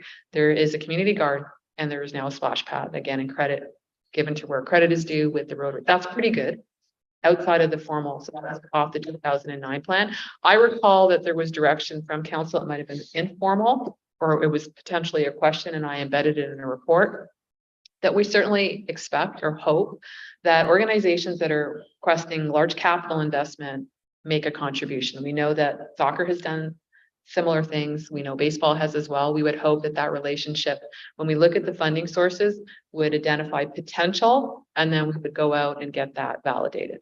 And it's, again, Councillor Bernardo, what we're going to use in fairness is we can't use attendance at a gala as an evidence of participatory numbers. What we need to use only is rosters that we have for registration for players as an example of their use. Otherwise, we would have to use if baseball or soccer had a big night and had 7,000 people attend. Maybe they have like a star player coming, I don't know, but we wouldn't use that as an example of their numbers. And I'm not using. Yeah. I have been to their tournaments. Yeah. About that. That is not what. Okay, The indication is, I said that there is a lot of Yeah. cricket players, not necessarily from town, they are from other towns. I understand that. The thought of the gala was more to be able to speak to the whole group at one time, saying, yes, if we want to get a deal, you will have to get behind it. To fundraise. so again, sorry, just to clarify, part of our follow-up next steps is actually formal engagement. So we're going to be running 2 virtual sessions, and then we'll hopefully be, you know, through all the committees as well, there's the Park and Rec task force. We would hope that the user groups that are reading about this would provide their collective input regarding their needs, reflecting their sport or their need of a service. And then we would incorporate that feedback into the final report. I mean, we've already had some feedback, some of you are aware, regarding Simon Court Park, because again, this is why it's great to hear. We have an understanding. We look at the demographic of the year. We look at how many times we're out there, not knowing that the early years is probably the primary user of that lone park. But that's not really, you know, a lot of daycares have their own playground, which is used by them, not using a public sphere, because again, they have concerns about safety and oversight and supervision. So we've recognized that. So most likely you're going to see us adjusting the removal of that playground for that reason. I'm glad you brought that up because that was what I. Yeah, I had that point written down to bring it up to discuss, because I did post, you know, this whole project and I shared it around, and you know, I paid very close attention to the comments that were made, and a lot of them were very positive. There were some shockers with regards to the price. There were some concerns and questions that were sort of put out that I was able to address and just say, you know, that actually is in the plan. You know, it is, you know, page 7, for example, you know what I mean? Like, just bring it up. And then, so that kind of, there, you know, people were like, oh, okay, yeah, I see it. I see it now. Right. The only ones that sort of stood out that, you know, I had to be like, okay, yep, you're right, was the Simon Parkette. And you know, just a couple of comments with regards to that and the earlier center. And so I'm kind of glad that, you know, this is, and I sort of mentioned to people as well that it's kind of like a living document. Even once we adapt it, like, it's not necessarily going to be set in stone, right? Like, it is going, we're still going to ask for feedback. We're still going to have, you know, the community's input, for example, right? To make sure that the projects that we're doing are, again, a high priority and town wants them and it can be utilized by a lot of people. The only other comment I kind of heard that wasn't included in the plan was like a disc golf, something of that nature. So it's like Frisbee, but golfing, you kind of throw it into these. Yeah, it's Frisbee golf. I don't know what else to say. They call it, I think they call it disc golf though. So I spoke with yeah. So, and I've heard that it's kind of, sort of up and rising as well. And so I have two community members that are interested in maybe coming to council as a delegation to sort of talk to us about it and maybe how we can implement something into this plan. And again, sort of just, having this living document that, maybe we can adjust here and there if need be, right? So that was really the only, kind of comments that I heard and things that were brought up to me. So, yeah, so I appreciate you sort of mentioning that because now we don't have to, or I don't have to. Yeah, I got. Yeah. Exact same thing, do not remove the thing. Yeah. And have a silent port. Well, I mean, upgrade it or fix it, right? But don't eliminate it. Yeah. You wouldn't remove it. Yeah, don't eliminate And even though I read it in the document, we were. Yeah. That's what they went after me for, was do not take that out of Simon Court. Completely, yeah. Councillor Garcetti? So on the Simon Court issue, are we maybe looking at a discussion with the county and some sort of a partnership between the county and like the because earlier- town being, early years kick in so much. We kick in whatever, I mean, so much as a town, and that way we get to retain the Simon Court, parquet. It's very new equipment though, it's not that old. I don't remember. I think- This means that. Yeah. Actually came in with the summer play equipment. And it was surplus to that, so it was installed at Simon Court because the north, but the rest of it is quite Older. dated. Yeah. But the reason it was identified in the first place is that it's so close to Simon Street Park, which has newer and bigger equipment.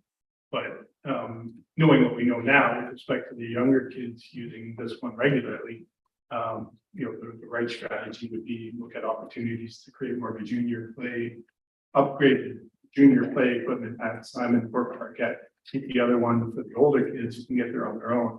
And now you've got the best of both worlds where the younger kids can be in the quieter, secluded space and the bigger ones for the older kids. Where you have the trails and the Safer there too. So it would We'll adjust still makes sense to remove the basketball court, Yes. because that does not need to be there, maybe expand the amount of. It's in rough shape. I don't know if that would be very well used. I don't think it is, but yeah. But in terms of cost, I'm thinking early years is using a lot of that, maybe that's a discussion.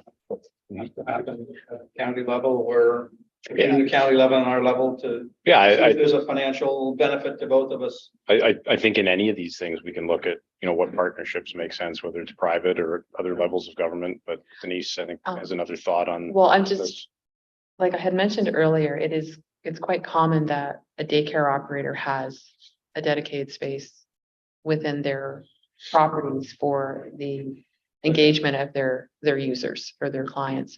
So I think from the town's perspective, we just want to at least review if there should be a legal agreement or some kind of relationship that's understanding that this park is being used by an operator.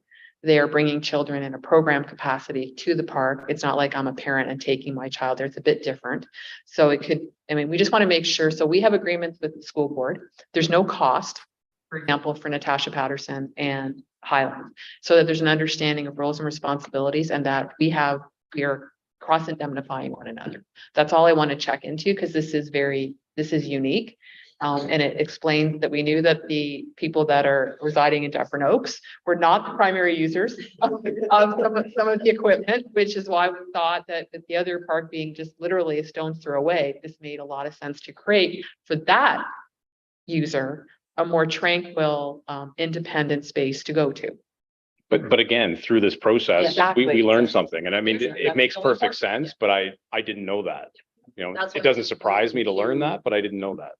It's important to put it out there, right? And And sure, we'll have Yeah. some other changes before we're done. Yeah. Yeah. I'm not sure if this is a Steve question or a Jim question. The connected trails are going to be year-round use and maintained year-round. Yes, that's the intent.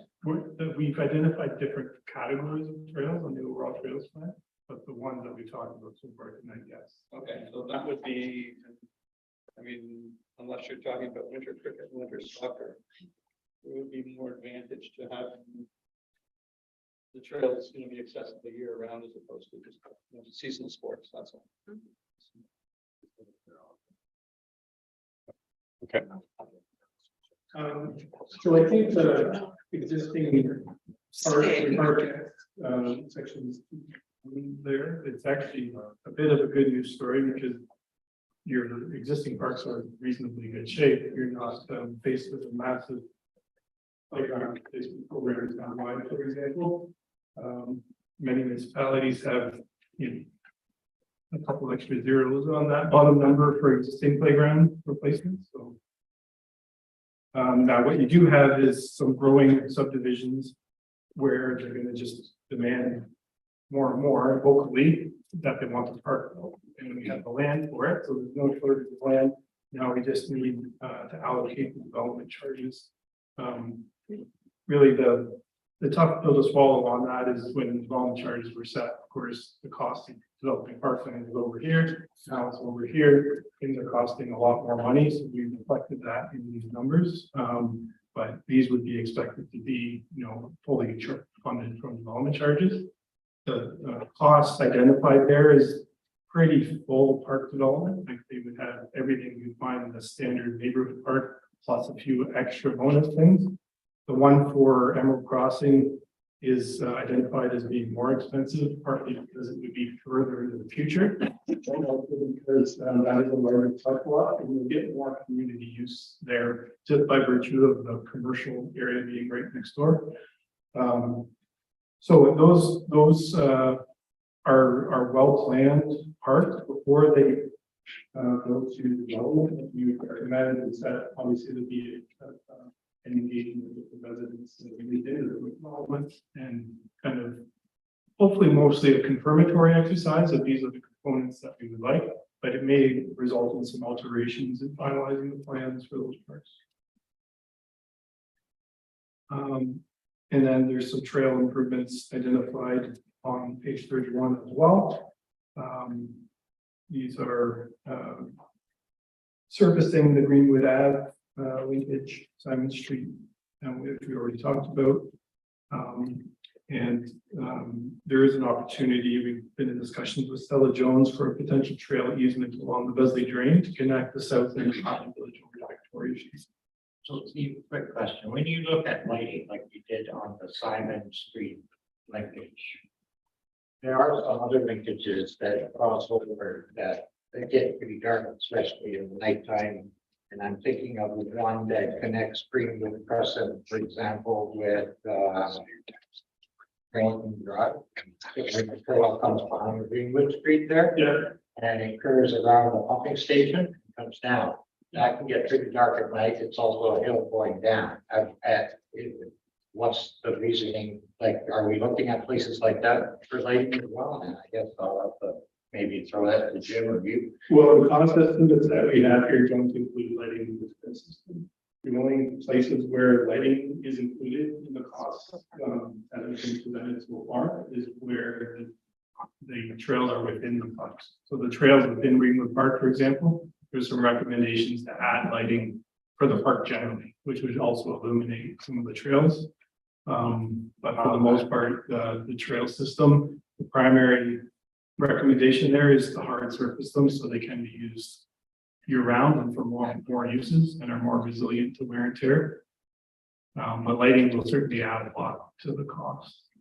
Well, I was looking at Simon Street Trail linkage 3.1 Yeah. on page 55. Resurface had like. That's Well, why I was that one is- wondering because it says linkage. Let me go back to that page. I think Maybe I was looking at- we identified lighting for one or two small sections where it was really a problem. And I was thinking it may not be the only place where we have linkages and that it may have problems. Oh, yes. So before we did the overall master plan, for this specific Simon Street Trail linkage, which is the one that goes from Simon Street all the way up to Main. We as part of a grant process, developed a plan to upgrade that. Everything that we thought should be considered there. And so lighting is included in that specific section, for the cost estimate. Maybe for some of those areas, we can look into solar, right? And put something, Yeah, there's different options. yeah, it could reduce the costs, substantially. There's some That would be bright solar lights out there. And not to. Because a lot of the complaints I'm also getting is in the Little Park Trail. Yeah, Little Park Trail. The one where KTH employees at night use to go home.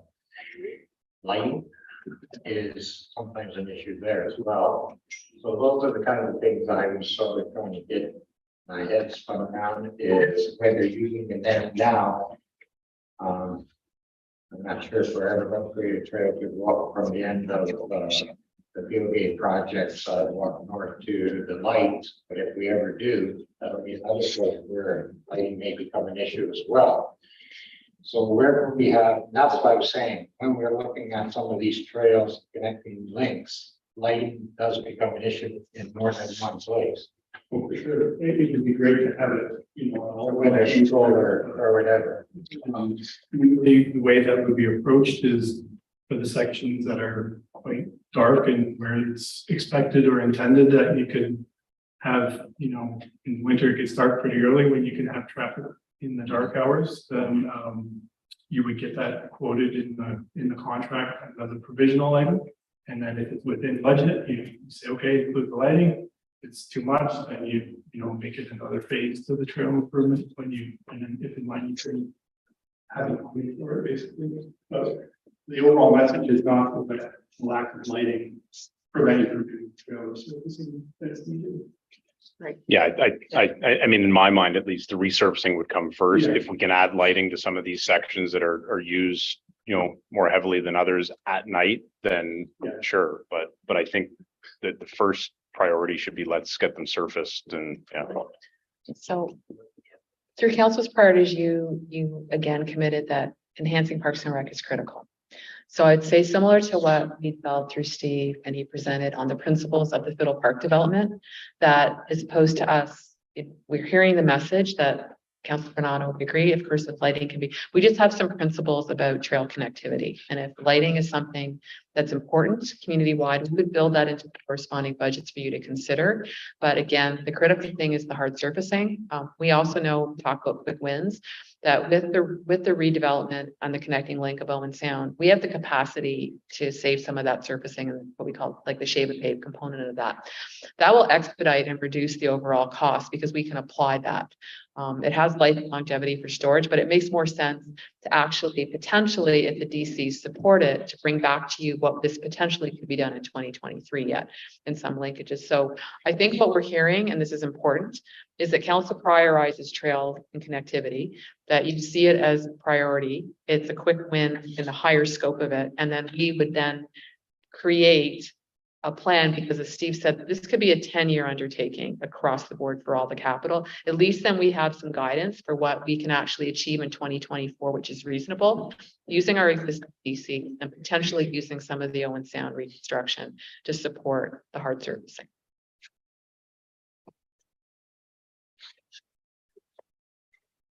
And the last page, number 32 there, the table is just the primary indoor facility recommendation is really about getting a better handle on the condition of those kind of facilities.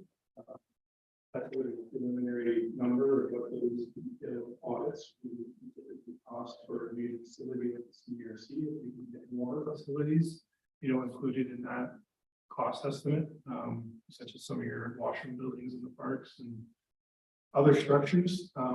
That's great. You want to get everything that you need to better understand its capital and life cycle needs better included in that. And then we've just left some to be determines on the CRC itself. As well as Facebook and Paul, where we have a study on that already. And then the last two items are more service delivery and operational in nature in terms of programming and staffing, the usage of facilities and parks. just, unless there's any other questions on the table, just a quick recap on the next steps, so. Want to say the total cost again for our viewing audience? Sure, yes, the total cost, which rolled in the Fiddle Park recommendations as well. So overall town-wide improvements identified here, and this number may end up looking a little different in the end of the final plan, but 7.8 million for town-wide investments and 9.5 based on the Fiddle Park plan for a total of 17.3 million. Keeping in mind that that's at least a 10-year capital plan.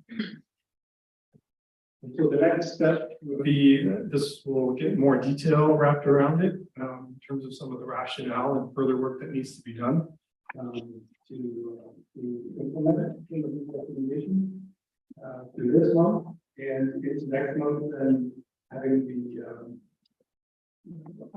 engagement with the public. We can get some of that done later this month, not in the room, but August, and then revising it based on the community feedback. Typically, that would include as well some, online questionnaire gauging the level of support for each of the recommendations, and then that helps us to recommend some prioritization of all these recommendations. To come back with priorities, rough timing, and then council will have another opportunity for feedback before considering adoption in September.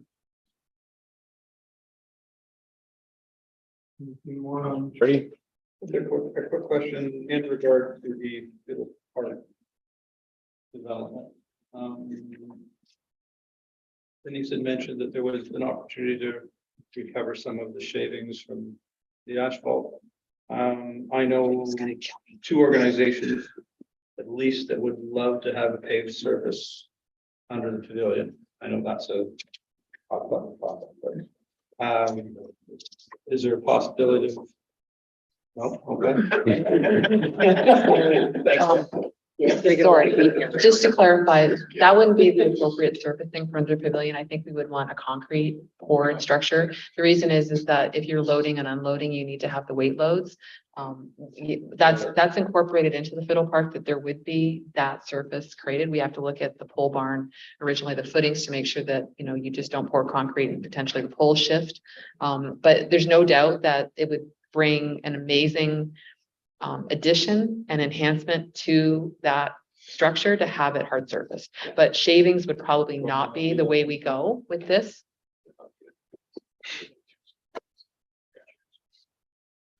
Yeah, just from the consultation we did, it didn't sound like that would be one specific project that might have some Funding. fundraising opportunities. So We have 130. I think it was always envisioned that would eventually happen. It's got 130. Picking in the Park has got money that they're ready to commit. I was gonna mention that too, like we have a lot of, some events and service clubs that, have already contributed substantially. So I'm sure that they're still willing to help us out, but, we definitely want to mention that fact as well, right? Picking in the Park, for example, has contributed a lot to that pole barn. So. So, do you need a recap on Fiddle Park as well, or is there any comments or questions on that? I think we're okay for a recap on that one. Any thoughts after a couple of weeks to mull it over on the Fiddle Park plan? Councillor Fegan? The only thing that I want to mention, and what's up right here. The only thing that I wanted to bring up was in regards to parking situation, and I'm going to bring up Canada Day. I know that we don't have a lot of large events right now at the park, and I want to be very clear. Love the look that's been presented to us for Fiddle Park for the master plan. When we had Canada Day this year, although we didn't have a lot of events for the day, we still ran out of parking space. So with this plan that's in place, parking is going to be a consideration, going to be a concern for large events that we hold, such as Canada Day. So that's something we really need to consider and take a look at this design and make sure that we are still addressing. That was the issue last time around, same thing, I was there this year. Before. fireworks. And the Canada Day parking, I know you had an area you left in the very back of the field. And I think fireworks, but that's where the fireworks are. Or where are we gonna put the fireworks? So that's where I sort of ran into a bit of a concern is the fireworks. Now, I appreciate the issue of parking them across the street, down the road, wherever you're parking them. But again, it becomes a nightmare for the police afterwards to be there to move people across because people start streaming out of that park as soon as the fireworks are over. And they stream literally right through that gate, right across the road. And there's traffic coming out of the parking lots, trying to go over there, they're going at the same time, because everybody wants to get home. So, And I know you're, I know. no, I've got no, you don't. I got a new one. No. Okay, you tell me when I say this, if this was it. So certainly no, but we're not the only community in the world, in the entire world, that has large events in a space that doesn't have on-site parking. You get creative and you look at shuttling. If the component of this is a safe crossing, we actually have the capacity to close roads. So there could be provisions negotiated that are one-offs for very large events, maybe once or twice or 3 times a year, whereby a road closure that's coordinated with the county can be put in place to eliminate those issues of crossing. So I think what we need to do is look at how many big events potentially we will have in the future, what the capacity is, what the connectivity is. I think we have a company that sits at this table represented by a deputy mayor that is closed on most stat holidays. No pressure. No pressure. So I think what we need to do is exhaust the potential, develop solutions to what are identified as current challenges, and resolve those issues to make it a success. And I am more than confident with knowing we already have relationship with the school board and how many 100 cars can park there, that there can be safe crossings established for a period of time. You will get the best of both worlds. And I think, like, we know that people are saying there's not enough parking for the splash pad. We'll work around that. But the reality is you have created an asset that this community, again, credit to the Rotary, I'm going to say it 3,000 times a night if I have to, that people love, and they will work with the limitations that come with that. So Walter, did you know I was going to say that? About closing the road? You did? I didn't say close the road last time. No, I didn't. I said we get crossing guards. Yeah. So that was new. It wasn't even here, so. Oh, but I closed the road. And shuttle. Yeah, yeah. But if we create a bypass there, that's. So No. That's A bridge. Can of worms.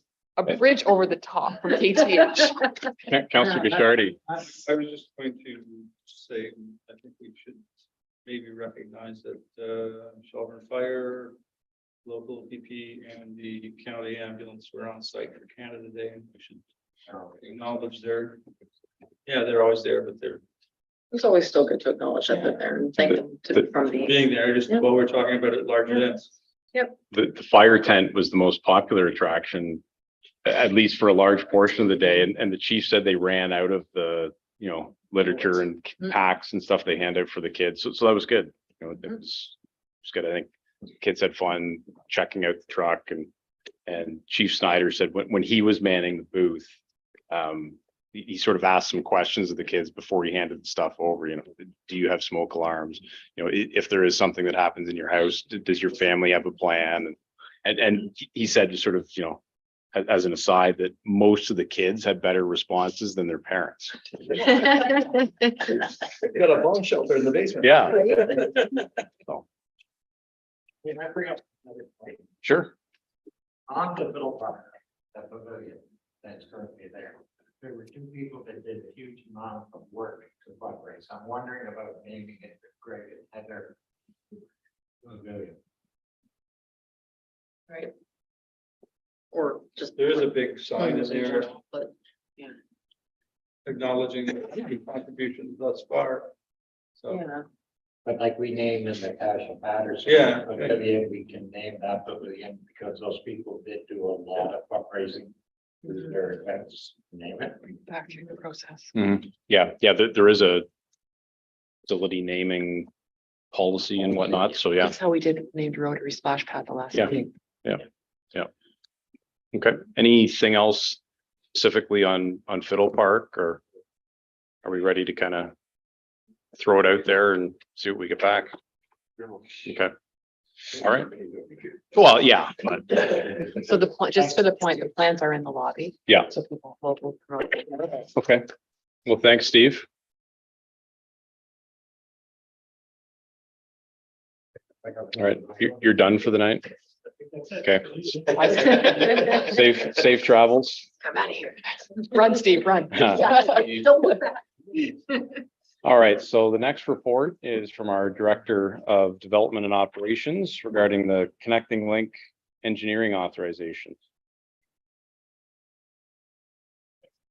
Thanks, Steve. Take care.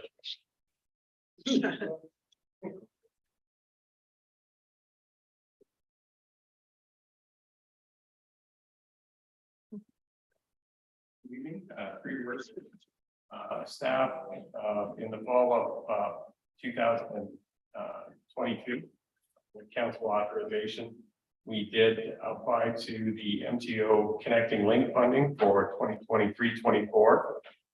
April 3rd, this year, we did hear back from the province that we were successful in that funding. As part of our first milestone reporting, the town must award, in addition to the normal criteria, the engineering contract to undertake design and site road resurfacing work as part of the criteria. So when the milestone 1 report is submitted along with the signed engineering authorization form, this will release 50% of the funding for the whole project at that time. So given that Espernet Associates are the town's municipal engineers, they've been involved since day one with this project and in forecasting the costs and everything else in it. The amount is in the approved scope the province is giving us for funding. It's staff's recommendation that council endorse Espernet Associates Limited for the project. The original cost of the whole project is just over $1.3 million with HST included. The town's portion of that is 10%, which is $130,021.23, which was already budgeted this year through our road construction capital reserve. These engineering costs noted are already included in that. This is in standing with our procurement policy. For consultations, we did have Lisa Johnson from Espernet Associates and our treasurer and director of financial services, Carrie Holmes, as well. This does align with council's strategic priorities and pillars, target SP1, responsible financial management through long-term planning, and SP2 to invest in critical infrastructure and services for the future. Thank you. Any questions for Jim? Councilor Bernardo? Is the connecting, when we resurface the connecting link, will one section of the road be consistently open, or are we going to be diverting traffic down Fiddle Park and? Through your worship, that is part of the RFP, but the successful contractor will have to provide traffic control. It is always a little difficult right at the corner of Owen Sound and Main Street. We have two major highways coming together. So at some point, we will have to defer some traffic there as well. Most likely we'll have to be down Greenwood, Middle Park Lane. But it is up to the contractor to have that traffic control in place. So when they did the patchwork for the water main break, that company came in, they had very good traffic control there, so it kept everything to a minimum, which was actually very good. So Actually got a lot of complaints because that's on traffic control on the corners, especially at the corner of Fiddle Park and Greenwood. There was a lot of complaints, especially on that issue. And the other thing I would ask is we make sure that engineers know that the residents on both, if we're going to be doing that on Villa Park, would be notified. And that there is proper traffic control on all those segments, because I get nailed, honestly, every time I go down there, even when we had that accident. And there, we had to divert traffic down that way, the big rigs that go down there have a difficult time turning at Villa Park and Greenwood. It is not designed for big rigs. It is designed for internal traffic. Three Worship, when we did do our last resurfacing project for Main Street, we did have an issue with basing right in the intersection itself.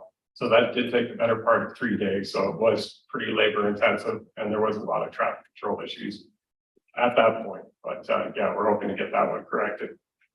This time around, we also do have now access to 511. We can put up on municipal alerts that goes out to all emergency services, ambulance, fire, OPPs, and then anybody out there in the public can see that as well. So we'll get as much information out there as we can.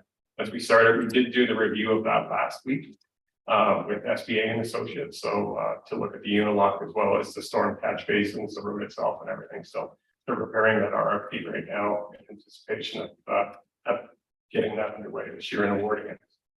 Okay, so that was my main concerns. If you can get that out to SDA and whoever needs to know about it, I would appreciate it very much. I don't want to get another earful because of the resurfacing. With traffic control, is it possible to maybe divert party rigs before they time? Using some side roads to go over 124 perhaps? Three Worship, last time we did try and notify any transportation companies that we're aware of in the area, Stella Jones, Gibson's, Nissan, Wakanda, that sort of things that we do what we can do there. You getting into putting the trucks over onto neighboring municipalities like under gravel roads, that sort of thing that are built for it, you get into a bit of an issue there, so we can suggest that, but yeah, everybody's kind of got their own will with GPS and all that sort, so. As I said, as long as we notify in that one particular corner that is not designed for the big rigs, I think we won't have any issues. So if that can be made known to the engineers ahead of time, traffic control, whoever has to do it, make sure that is coming in. Dr. Sample, do you have some sort of timeline when this might be started and ended? Maybe just a rough idea. Three Worship, when we were discussing it with SBA on site last week, it's to get the RFP done and out this year. In all likelihood, the works wouldn't start this year. It would roll into next year, so it would be next spring. Then we'd just be ready to go out of the gate. We have our contractor selected once asphalt plants are open, half loads are off, and we're away to the races. So. Okay. Yeah, sorry. Yep. Normal operating hours, like you're not gonna be starting at 5 a.m. digging up roads and you got customers complaining or residents complaining, right? Three Worship, we do stick to our own noise bylaw for that. We do have the possibility of being the municipality who exempt ourselves, but we do try to stick to our own. So I don't see that they're gonna have to do any overnight work for any reason or anything like that. It should be all during daylight hours. So. Sorry. And then if they do shut down the roads, they will open them up for the nights. So we're not getting the heavy traffic going down Greenwood and Fiddle Park in the middle of the night or anything like that. The street should be back open, right? Yes, Your Worship, it should be open to 2-lane traffic in the evening, at least 1 lane during the day. That last time we did have the issue with they work at the corner, so that they take additional time. And I think that was your original question, whether 1 lane during the day would remain open or if it's a full closure. So the hope is that at least 1 lane will stay open all times. So, okay. I mean, I see resurfacing in other areas, they always have 1 lane open and they have lights where they control traffic going through. So that's why I was asking that question, rather than diverting them onto the inner roads of the town where the big rigs are not designed, that are not designed for big rigs. So that was the only reason for asking that question, if that's possible. If it's impossible because of underground issues that arise, then residents be notified, proper traffic control in place, that happens. As I say, Murphy's Law. Through your worship, like I mentioned, we're not seeing the base issues with Owen Sound North. Usually by that time, the trucks are out of their type turning radius. It's not as stressful on the road. And it's just a matter of shaving paint, get roto-mill in, get the asphalt off, and then we go with the new stuff and there we go. Okay, all right, can I have a motion then for recommendation in the agenda? Councillor Bernardo, second by Councillor Fegan. All in favor? It's carried. All right, thanks, Jim. The next report is from our Director of Legislative Services regarding potential shared service opportunity with the town of Orangeville for our, I call it taxi bylaw, but vehicle for hire bylaw. Thank you, and through your worship. The Legislative Services Department is currently reviewing regulatory bylaws that require updating to reflect current legislation. The town's taxi bylaw is currently under review.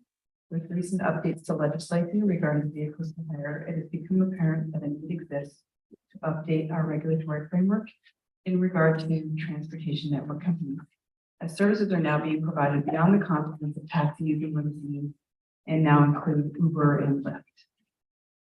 An opportunity to provide shared services has been proposed from the town of Orangeville, and where Orangeville will license and enforce vehicles for hire for the town of Shelburne. The town currently regulates taxi and limousine services through a taxi bylaw 34-2011.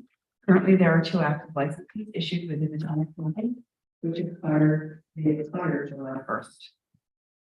The Dufferin Municipal Officers Association struck a subcommittee to examine establishing a framework modeled on the vehicle for hire bylaw passed by Orangeville Council. Shelburne, Grand Valley, and Mono have each expressed interest in proposal and opportunity for shared services, which will provide an enhanced transportation network in the county of Dufferin. An agreement has been prepared that would facilitate the licensing and administration of vehicles for hire for each of the municipalities. A unified framework for vehicles for hire would assist with regulating transportation network companies and form a new framework for equitable regulation in the vehicle for hire industry in Dufferin. To establish this framework, each participating municipality must pass a uniform bylaw, enter into a shared services agreement with the town of Orangeville, and appoint Orangeville bylaw enforcement officers to enforce the bylaw. So the bylaw before you this evening applies to taxis and vehicles for hire services such as Lyft and Uber, which are defined in the bylaw as a transportation network company or TNC. The bylaw includes provisions for accessible vehicles and ensures that vehicles are in good repair. There are separate licensing requirements for taxi cab owners, transportation network companies, and drivers. All drivers must undergo a criminal records check and provide a driver's abstract. All vehicles must carry permission to carry paying passengers and surge coverage. Noted in the report are the maximum tariff of fees for taxi cab fares. The shared services agreement established the town of Orangeville as the administrator of the bylaw. Orangeville will facilitate the issuing, renewal, or denial of all licenses. They will also enforce the bylaw. Shelburne will pay Orangeville $1,000 annual retainer for this service. Orangeville will additionally retain all licensing fees. The agreement is for 3 years with an automatic 1-year extension unless terminated by either party. The town of Grand Valley and the town of Mono are seeking shared services with the town of Orangeville as well, which would expand the transportation network throughout Winchester County, as well as accelerate the town's commitment to ensuring the availability of inclusive, accessible service within the vehicle for hire market. Staff recommends that council rescind the former bylaw 34-2011, enact the vehicle for hire bylaw attached as Appendix 1, approves entering into a shared services agreement attached as Appendix 2 with the town of Orangeville, and appoints town of Orangeville bylaw officers to enforce the bylaw attached as Appendix 3. As noted, the financial impact for the town of Shelburne is that the town of Orangeville is requesting a $1,000 annual retainer. All expenses related to enforcement, including wages, mileage, and court costs will be paid by Shelburne. Currently, $1,500 has been placed in the 2023 budget to accommodate their request. So accordingly, the report aligns with council priorities engaged in livable pillars within the priorities of EP1, promote effective partnerships, and L5, expand people-friendly transportation networks. Happy to take any questions if you have any. Questions? Councillor Wagner? Thank you.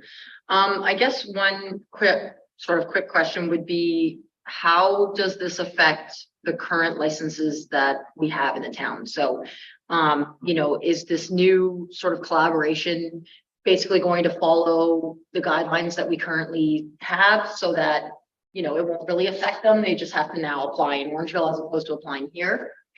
Correct. So we're going to rescind the previous bylaw to which they were permitted through, and they received their licenses. They will now have to apply to the town of Orangeville to receive their license.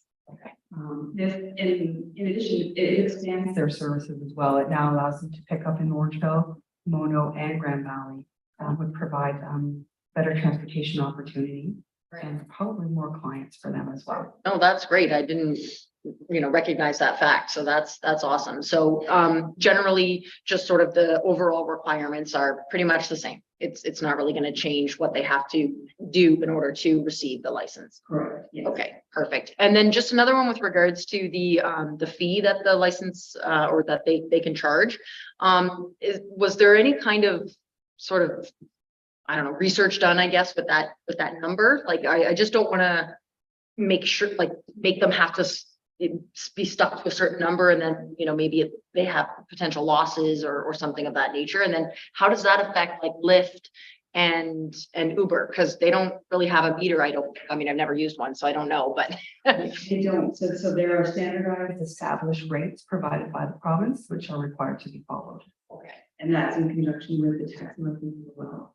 Those standardized rates are provided by the province. Okay, so that's the rate that we see in the report here. That's that sort of standardized rate. Okay, perfect. Just wanted to, I was like, I don't know how, could be iffy. So, all right, thank you so much. Shardy? Just a quick question. This in no way impacts any services that the county provides as a hire. I'm thinking specifically, the wheelchair accessible program for clients. In the bylaw, it provides for general exemptions. Item 2.3F, a motor vehicle used by not-for-profit organizations registered in the province of Ontario for the purpose of transporting a senior citizen or person with a disability, designated driver service for which designated drivers. Okay, so that's exempt. Okay, that's fine. Just wanted to make sure. Okay, Deputy Mayor Hall? An easy one for you. Obviously, the fees and whatnot are paid to Orangeville. What happens with the fines? Who gets the money from the fines if there happens to be said infraction? The town will. You have to pay the court fees and all that. It's not big money, no? Well, no, yeah, it wouldn't be, but yeah. And as you can see by the amount of the fines, being almost in the six-figure digit, law enforcement staff more often provide educational practices and some leniences and dedicated timelines to become compliant. The fine is the last step in the process. And maybe we save when it's their bylaw doing all that instead of ours. Yeah. Councillor Sample? Just, we had two licenses issued in our town, So far, that's what we have. and I think did they expire, They have, yes. and they haven't been renewed. They did not come forward for renewal. All right, anybody else? Okay, so look for a motion then to receive the report, and then there are 3 bylaws that we're looking to authorize. The first, which is the new vehicle for hire bylaw. The second is to allow us to enter into a shared service agreement with the town of Orangeville. And then the third is to authorize Orangeville by law enforcement officers to enforce this. Is there a mover and seconder for that? Yeah, it's all part of the same motion. Counselor Sample. Seconder. Counselor Gushardi. Right, all in favor? Carried. All right, thank you. Okay, so the last item on the regular agenda is Counselor Benato's notice of motion from the last meeting. Just to refresh everybody's memory, that was the ask for staff to include some discussion or research with respect to automated speed enforcement cameras. Is there a seconder for that motion to get it on the floor and then we can discuss it? Councillor Fegan. Okay, thank you. Councillor Benato, I'll let you speak. The reason I brought it up is I've had some discussion with some OPP officers, and basically they are pretty well stretched out as it is enforcing speed and other actions in the community. They don't have the ability to be on every road when we have a lot of bypass roads within this community. We're speeding, going through stop signs and whatnot happen. And some of them are in, they all are in community safety zone. Some of them are within school zones. And we are allowed to put these cameras there within those areas. If we were to hire a police officer to enforce, because the OPP currently, like the County of Mono, they have hired a police officer to enforce speed within certain roads in their municipality. If the cost that is told to us for movable cameras by our PAO would still be cheaper than police officers. And save wages, and will definitely make our money back, especially on weekends over the year to cover the costs of these automated speed enforcements. And that's the reason why I have a lot of residents on some of these bypass roads that have approached me asking me why we couldn't do it if the city of Toronto can do it, if some of the other municipalities are doing it, and Mississauga and whatnot, and it works within their communities. It does stop speeding, especially if you put up the signage saying that they are there, which I think we have to do. But whether they're there or not, people don't know. But once they get a ticket, they'll definitely know. Councillor Fegan. I fully agree with this. I know that everybody, I think, at this table would agree that speeding is certainly an issue that we have in the town. I'd like to see what the costs are for these cameras, and if it's within the budget that we can afford, I think it's certainly a viable option and certainly an effective one in other communities. After the last meeting, I think it was 2 or 3 days after, I forwarded a Facebook post to Councillor Benato that I saw that the mayor of Uxbridge posted that they've installed one. So it's not just large cities. I mean, smaller communities are getting on board with this. That's one. Okay, yeah, the one in Uxbridge, I think, was a fixed unit. Yeah. I mean, the movable ones probably make more sense, but okay. And I believe our CAO sort of mentioned a few numbers there at the last meeting, so just So- maybe if they are realistic ones or not. So we actually have a meeting with Traffic Logics tomorrow. That's one company that you can work with. We currently use their, you were like not speeding, you were going this. Their recommendation is if you have 4 schools, you have 8 cameras, one going.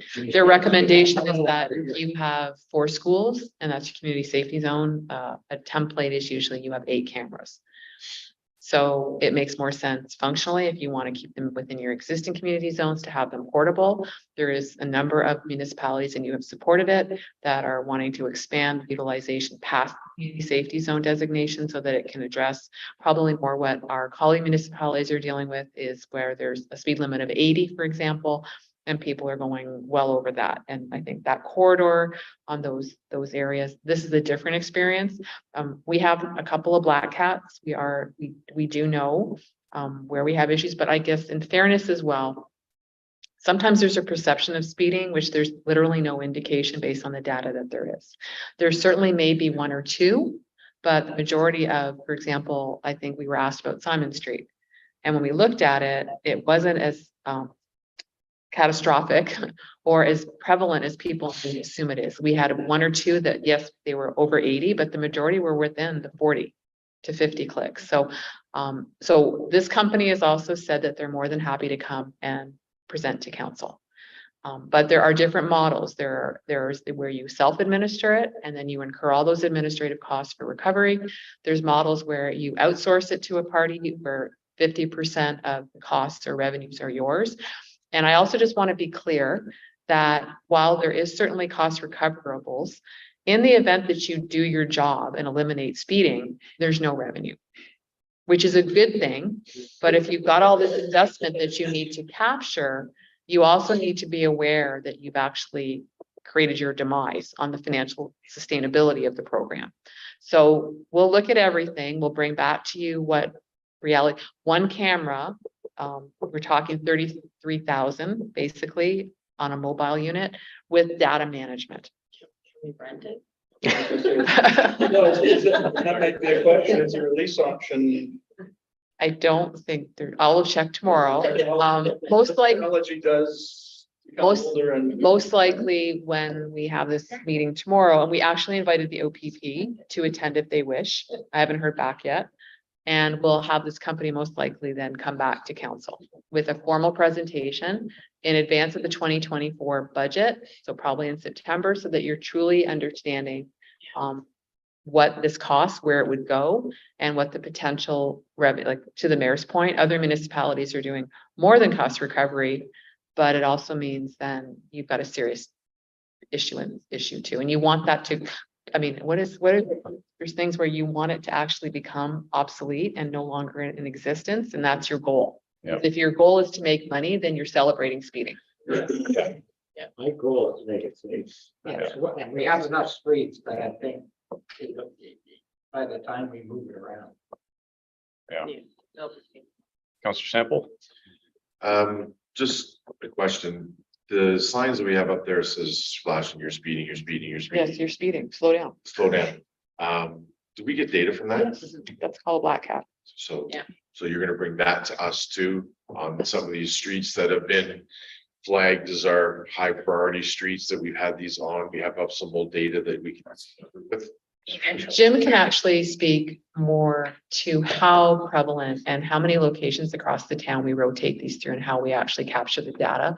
And like I said, one of the things that when we see the evidence is, and we certainly understand the emotion and people are frustrated, even if one person's speeding on their street, it may just be that it's not as prevalent as some people believe it is. That's what I'm wondering. I know. So I'm like, And I remember actually, we received that same advice from the The OPP. Exactly. They ran the I black think it cat, was Constable Roach that came and said, yeah, there are, one or two. perceptions, but then there's a reality. And if you're standing on your driveway and cars are driving by, you may well think they're speeding. But when you actually put the radar on it, they're not. That's why I bought a So, Is it a hairdryer? No, it's not. It's a real- It's a radar gun. Jim? Three words. Yes, we do have 4 of these traffic logic signs that we have now, so they're posted all the time. They're continuously. We have installed poles at numerous locations around town, and we just pull the sign, leave the bracket there. Snap, that's on our high use roads like Greenwood, Fiddle Park Lane, over on Simon. So we have a number of these locations, but you can also strap them to a street light too if you want. So we get a lot of data off that. You get traffic volumes, time of day, when the speeding occurs. It'll give you the 85th percentile, what the 85th percentile of people are doing for speed. And then it gives you the high milers on there too. So it'll give you time of day. You can even set it to text you to alert you immediately when it registers somebody speeding. I guess my question is there a prize for the? But there's a few people that are going for it, but no, we don't have an official prize. thank you. So amongst with the meeting that you're gonna have there, you're gonna bring it back to us. I'd also like to see the data that shows that we've had on these streets. So we can actually bring you that, sorry. We can actually provide that in the absence of the full report. If you wanted an awareness of where, similar to what Jim just summarized, that, and it's probably great information for the public to understand and know. Absolutely. That this is the kind of data we're currently capturing with the 4 cameras that we rotate. This is the kind of percentiles that we're experiencing. And I think to the mayor's point, this is exactly what the OPP said. The perception may be that there's massive speeding going on and the 85th percentile and in 40 is not even being triggered. I think the one line from that meeting that I remember is, everybody seems to think there's a speeding problem on their street, but the data doesn't always support that. So yeah, I think that would be good, not only for us, but for the general public to see, that this is where it exists. I think that's a good idea, though, if we can get, one of these companies to come in to sort of educate us on how this works and what the options are, then that can inform some of our decisions moving into the next budget cycle. So if they're available, do you want them at the next meeting? They're probably available. I'm sure they'll make themselves Yeah. available. It may be electronic, but at least they're here. Yeah, no, that's fine. So we'll ask them tomorrow.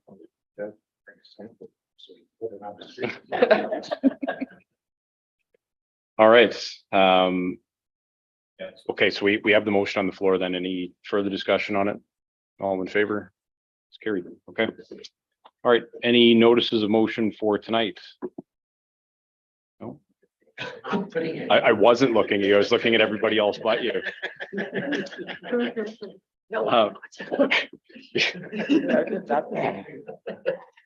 Communications. A bunch of minutes on there, Councillor Bernardo. Now you're looking at me. Yeah. Number 7, Yankee one to Dufferin County. Yep. Regarding the I-10 issue. I'm wondering if we can get that information from the county as well, downloaded to us. I'd be very interested in being able to get this report back from them, being as we're one of the major intersections for Highway 10. Yeah, we had, I can shed a little bit of light on that. We had a fairly robust discussion 2 committee meetings ago, I think, on the scope of the study. And the general feeling was that, we wanted a fairly comprehensive look at Highway 10 as it traverses the whole county. But by all means, yeah, I mean, whatever information we get back, either formally or informally, I'll bring it back to our council. You're looking at Highway 10 and they're looking as far north as the Armitage Langton town line. Are they also looking, when they're going through the town of Shelburne, the 124 corner, County Road 11? Are they looking at that as well, or is I think they'll have to because technically that portion is Highway 10. It's Highway 89/Highway 10, but between Primrose and our main intersection. So it's, Can't ignore it. yeah. So, yeah. So, I mean, we talked about sort of, from the most southern point to the most northern point, which necessarily includes that section, as far as I'm concerned. Yeah. Okay. Yeah. Anything else? Communications, Councillor Guichardi? Number 9 from NDAC. Yes. Just want to acknowledge that as being a monumental agreement that's going to ensure the protection of groundwater for the county as well as the municipalities within the county. Just want to bring awareness to that. And a really unique approach, I think, which in this case at least seems to have worked so far. So, yeah. I guess the final one for me was number 11B, number 5 again on there for talking to our officer going to Avon to talk to our MTP down there. And I guess even if you aren't going to Avon, speaking to your MTP is not a bad thing to bring up the issue again about the Bill 5 issue not dying on the table, that it needs to look at again. Okay. All right. Anything else? Okay, can I have a motion then to receive the remaining items? Councillor Bernardo. Seconded by Councillor Wagner.